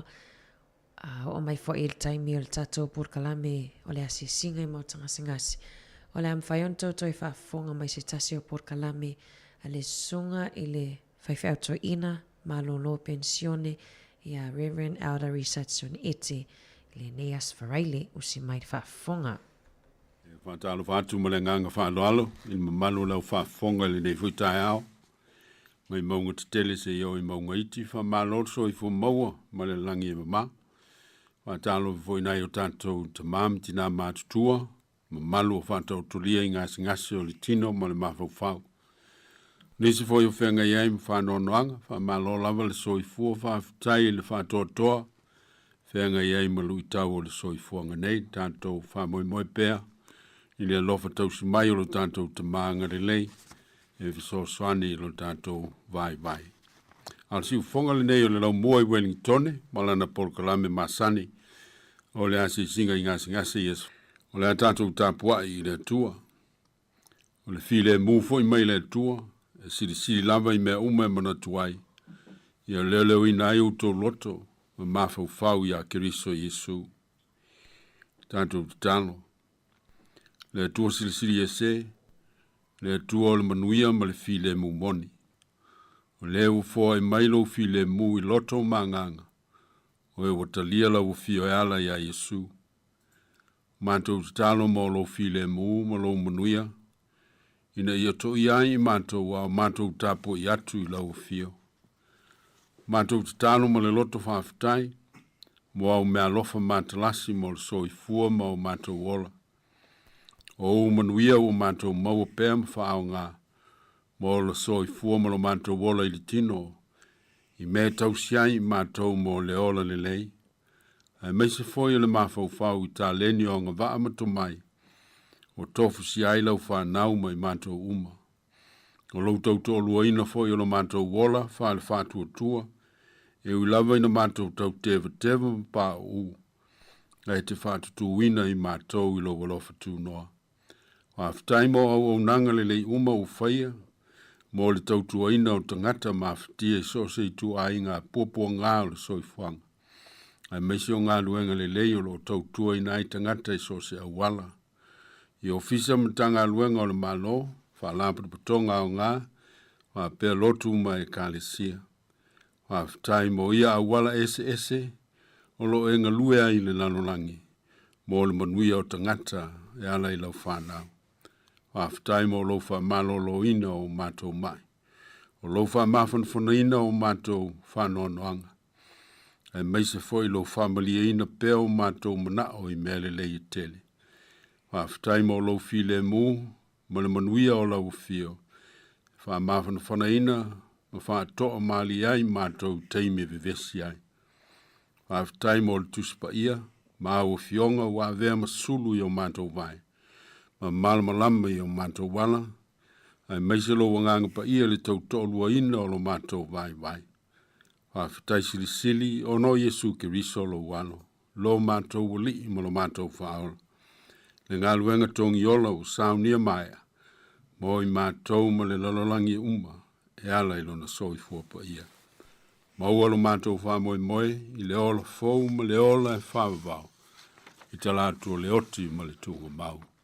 Ia tu mau lau fio le atua tolu taspa ia. Le vi inga le whamanu, le whane tanga e whawavau lau. Amen. Tātou pese le vi inga o le atua.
le whaitawina o le tuspa ia, o le wangili a Ioane. Wangili a Ioane lon muta po sifulu wha, o te whaitawina le whai po luas fulu lima, ngata mai luas fulu fitu. Whafonga mai o fionga pa ia nei le atua. O mea ia wo o whai atua i ante utou, manu o tantou no nofo ma utou. A le fiso swani o le nganga pa ia lea, e awina mai le te mai lo ingoa. O ia lava, na te awa o iante utou i mea umalava. E whamanatu mai foi o ia, iante utou i mea uma, o oufa i atua iante utou. O titu inatu iante utou le manuia. O lo manuia o te avatuai iante utou. O te le avatu iante utou, whapeo na avatu e le lanolangi. Aua lea tu wale utou loto, aua foi tau te matatau. Wa manuia te le maile atua e lo tātou whaitau. Ma lo tātou whalongolongo ia nā fionga pa ia. Tu mau ia te ielo na vi inga e whavavau. O te tui nātu ia te utou le manuia. O lo manuia o te avatuai ia te utou. O te le avatu ia te utou whapeo na avatu e le lalolangi. Aua lea tu vale utou loto. Aua fo i tau te matatau. Wa api le uli, wa ite foi whanua lalo, wa sina le ngalo. I le mafutanga Yesu ma ono so, toi nei o seanga, ono te tala leo le filia li. Wa ngai mali atu Yesu li tau walunga o na misiona i le lalolangi. O lona maliu whala wa au le sa tauro. Sa si le fia le leie Yesu, le tu langa whainga tau le a wha ngai ma ono so. Pe atu ua nei na o i la tau. O le apei o se au vale lea. O se vaenga le nei o lana saunanga, whala i au, wha mawhana whana mo na so. Wha mawhana whana i la tau, i tu waso whainga tāma le pōngi sa, o loo lumana i ai. O te tui nātu i ante o tau le manuia, o loo manuia o te avatuai i ante o tau. O te lea vatu whapeo na avatu e le lalolangi. Aua lea tu vale o tau loto. Aua foi tau te matatau. O lea lea manuia o fola ina nei Yesu, mo ona so. O le manuia lava o Yesu, o le manuia moni, o le manuia e ato o toa matu mau e whaavavau. O le upu peace po le shalom, o le upu wha whailoai, o le upu wha mawai foi, o lo whaonga ina Yesu i nei. O wha samoa ina, ni le upu manuia, po ole file mu. O sa no Yesu ilona manuia, na te avatu i ona so, e lepe i ona avatu e le lalolangi. O tātou masani ma awala, o avatu ai manuia o le lalolangi. O te mawa inga, o le whamali ina i mea whaalitino, o le poto o ina whaale mawhau, o le mamalu foi ma le tau aloa. Mana tua le tala i le manuia o Esau, le ulu matua Isaako ma Rebeka. Le ana ngau ia wha ata elo na uso i Jakopo. O le tala walau iloa, i le mea ino sia na whau e Jakopo malona tina. Ina ia whaoa manuia o Esau. Le ana tangi au wea i Esau. Ina o sa saru ane i le wha manuianga o le ana maua. O le manuia tu tonua i Anteia. Awa velo na pale. O wha manuianga ilo na uso. O la isa ako ia Esau, na sau wha ole lo uso, wa ia ave lo manuia. A lana wenga ilo na tama, ele ai ea nisi manuia o tutoe ia te oe moa. O manuia whale la lolangi, e lamatia bea, ile ngau ia. E ave se ina whafo sei, e tau whao e tangata whale la lolangi, I mafua anga, ma au wala tau whaase. E wha tupu ma senga I wā uso, ma wha masa se I aifisota inga wā wala lata. O no le tuina nau I manuia o le lalolangi. E moni a Jeremia, o lato fofa tau waale manua o le tama fine alo nuu. Ua wha peane e manuia. Aile aise manuia. Peta. E au ina mana tua, o manuia whaale tino uma. O mea lofa lava mai le tua, o tofu si ai tātou. Ina ia whao ngaina, mō le vi inga o le tua. Ma le manuia o isi uso a tangata. I hati na e ai le alofa, le wha maoni, ma mau aifiso ta inga whea alofani, ma le ola whe tau siai. Ai mafua na tau lea ngaina ia me alofa, pe ase seo na wha au ngai le tangata, ma wha ngalo i nai le tua, e ana manuia uma. O folfola ina Yesu, lona ia lava manuia, po lona file mu, o lana mea alofa mo o na soo, la tau te manatu ai pea o ia, pe a la tau te tea. O le manuia moni lea. O le manuia lea, na valo ia le perfeta o Isaia na moa.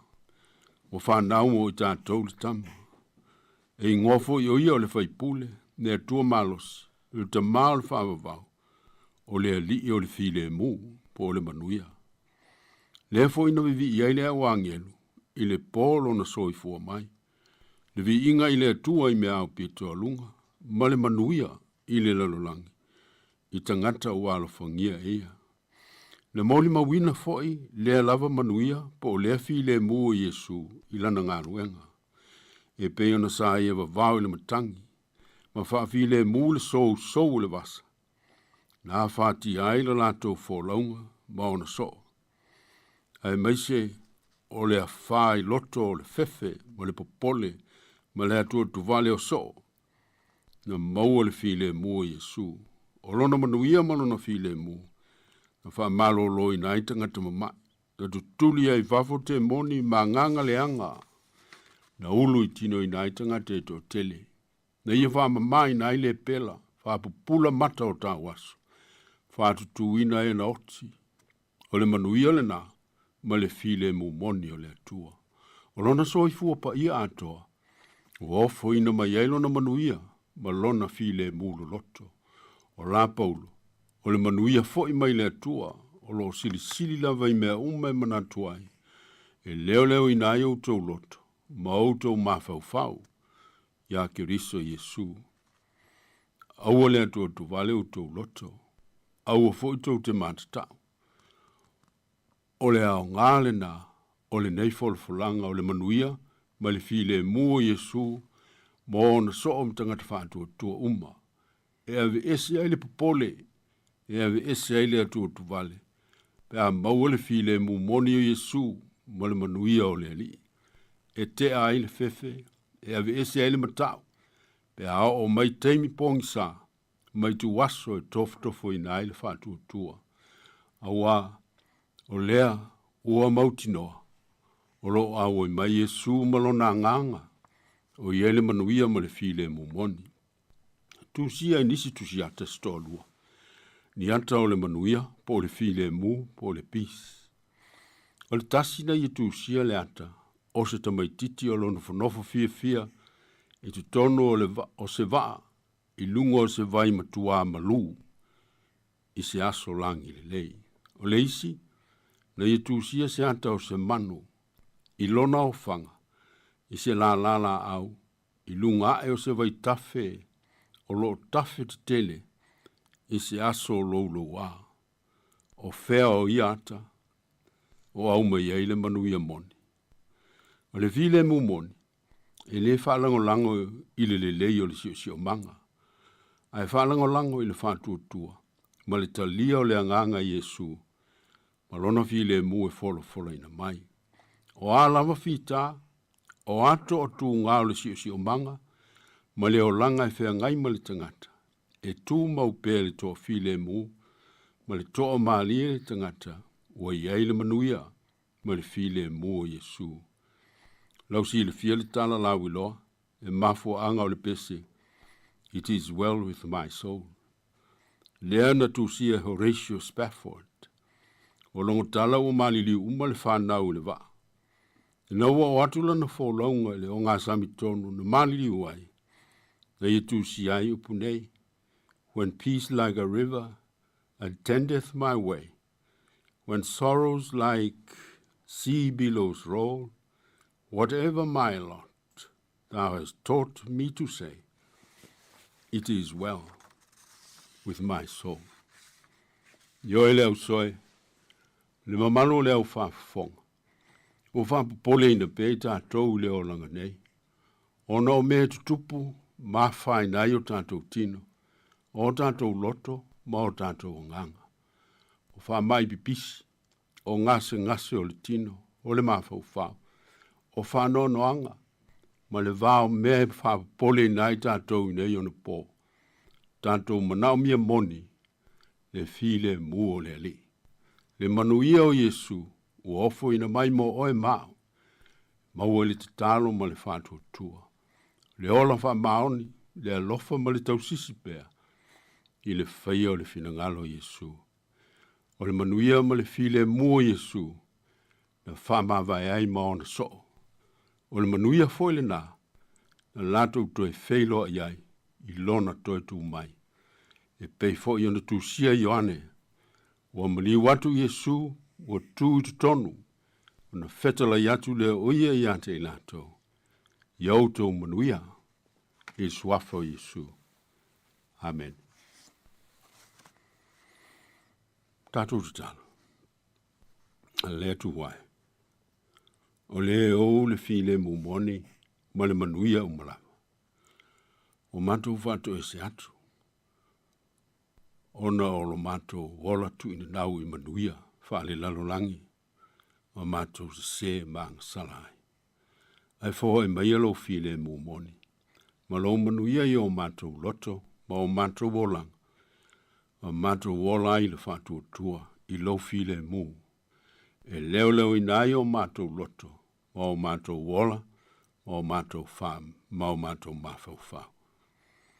Ea tu wai. O matou talo ma ai oi. Mo lau wha malo longa mana. Mo lau wha nau popo ngatia. Ngase o le tino. Ma le mawhau whau. Wha mana ina e lau fio ngā luenga. Tonga fitinga u whaia mo i lato. Ea o ona fo ma. Ea wala tuai. Lau wha malo longa. Mau wha manuyanga. Talo mo i lato uma. O mawhitia o no whanonoanga. Ia wha mai se ina e lo nganga. Ma fua i atu i eilo manuia. Ma lo file mu e peo na e fola ina. I le talia o lo nganga wha mai se. Talo mo o mātou tina. Ta mā mātou tua uma. Ina ia lantou maua lo file mu. A lo manuia e lango ina ai o lantou tinga uma. Ai mai se o lui tau. O le soi fua o tangata matua. Talo mo au nanga le uma. O whaatino ina e ofisa matanga luenga ese o le malo. E mesi foi whala tonga ma lato tautu.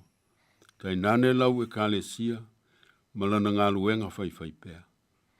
Ina ia lato whaatino ina i le alofa, le whamaone, mo le manuia moni o tangata uma, mai lau lava fio. Talo mo lau whanau, o iei mana onga whapito le tino, ma le mawhau whau. O loto foi manganga, o e ngungu e pipili malonga noa, o e foi e pole vai.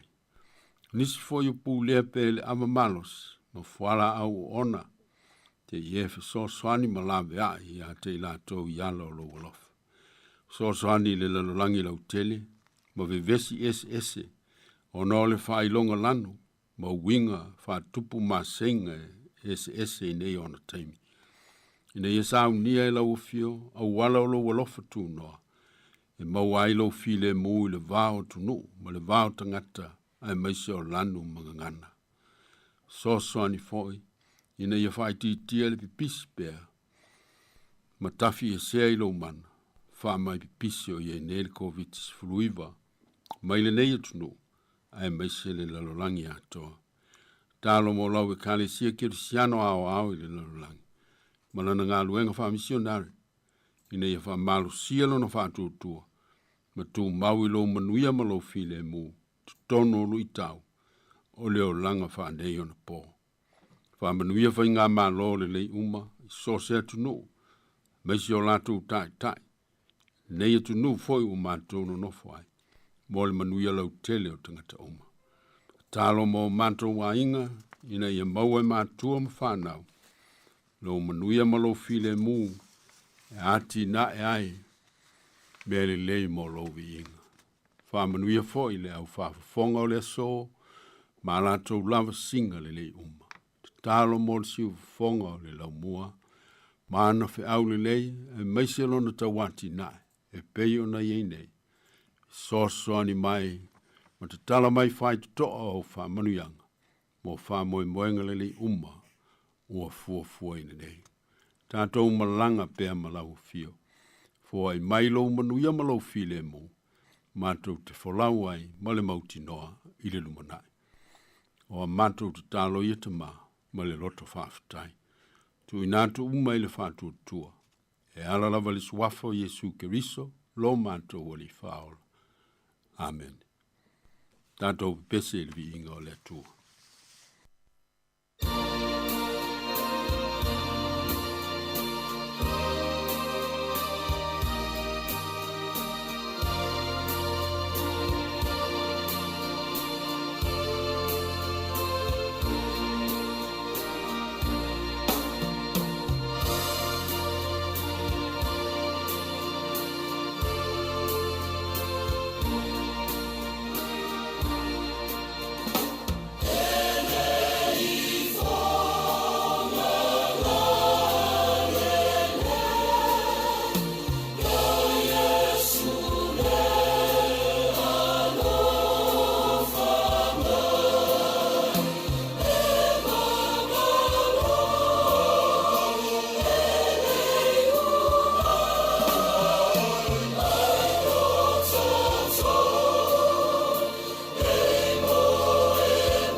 whaftai lau suntu fue mo le whafoina o tātou msini le nei aso.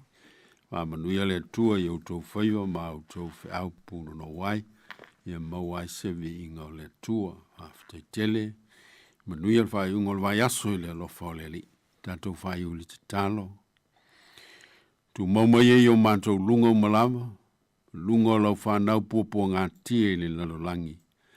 Le lofa tu no tele o lau fio le tua lo mātou te maa. Le lofa silisili ese o Yesu Keriso lo mātou o lifa aola. Le manuia ma le file mu o le maftanga ma lo lava nganga pa ia nei. Se iau i le whavavau e whavavau lava. Amene ma amene.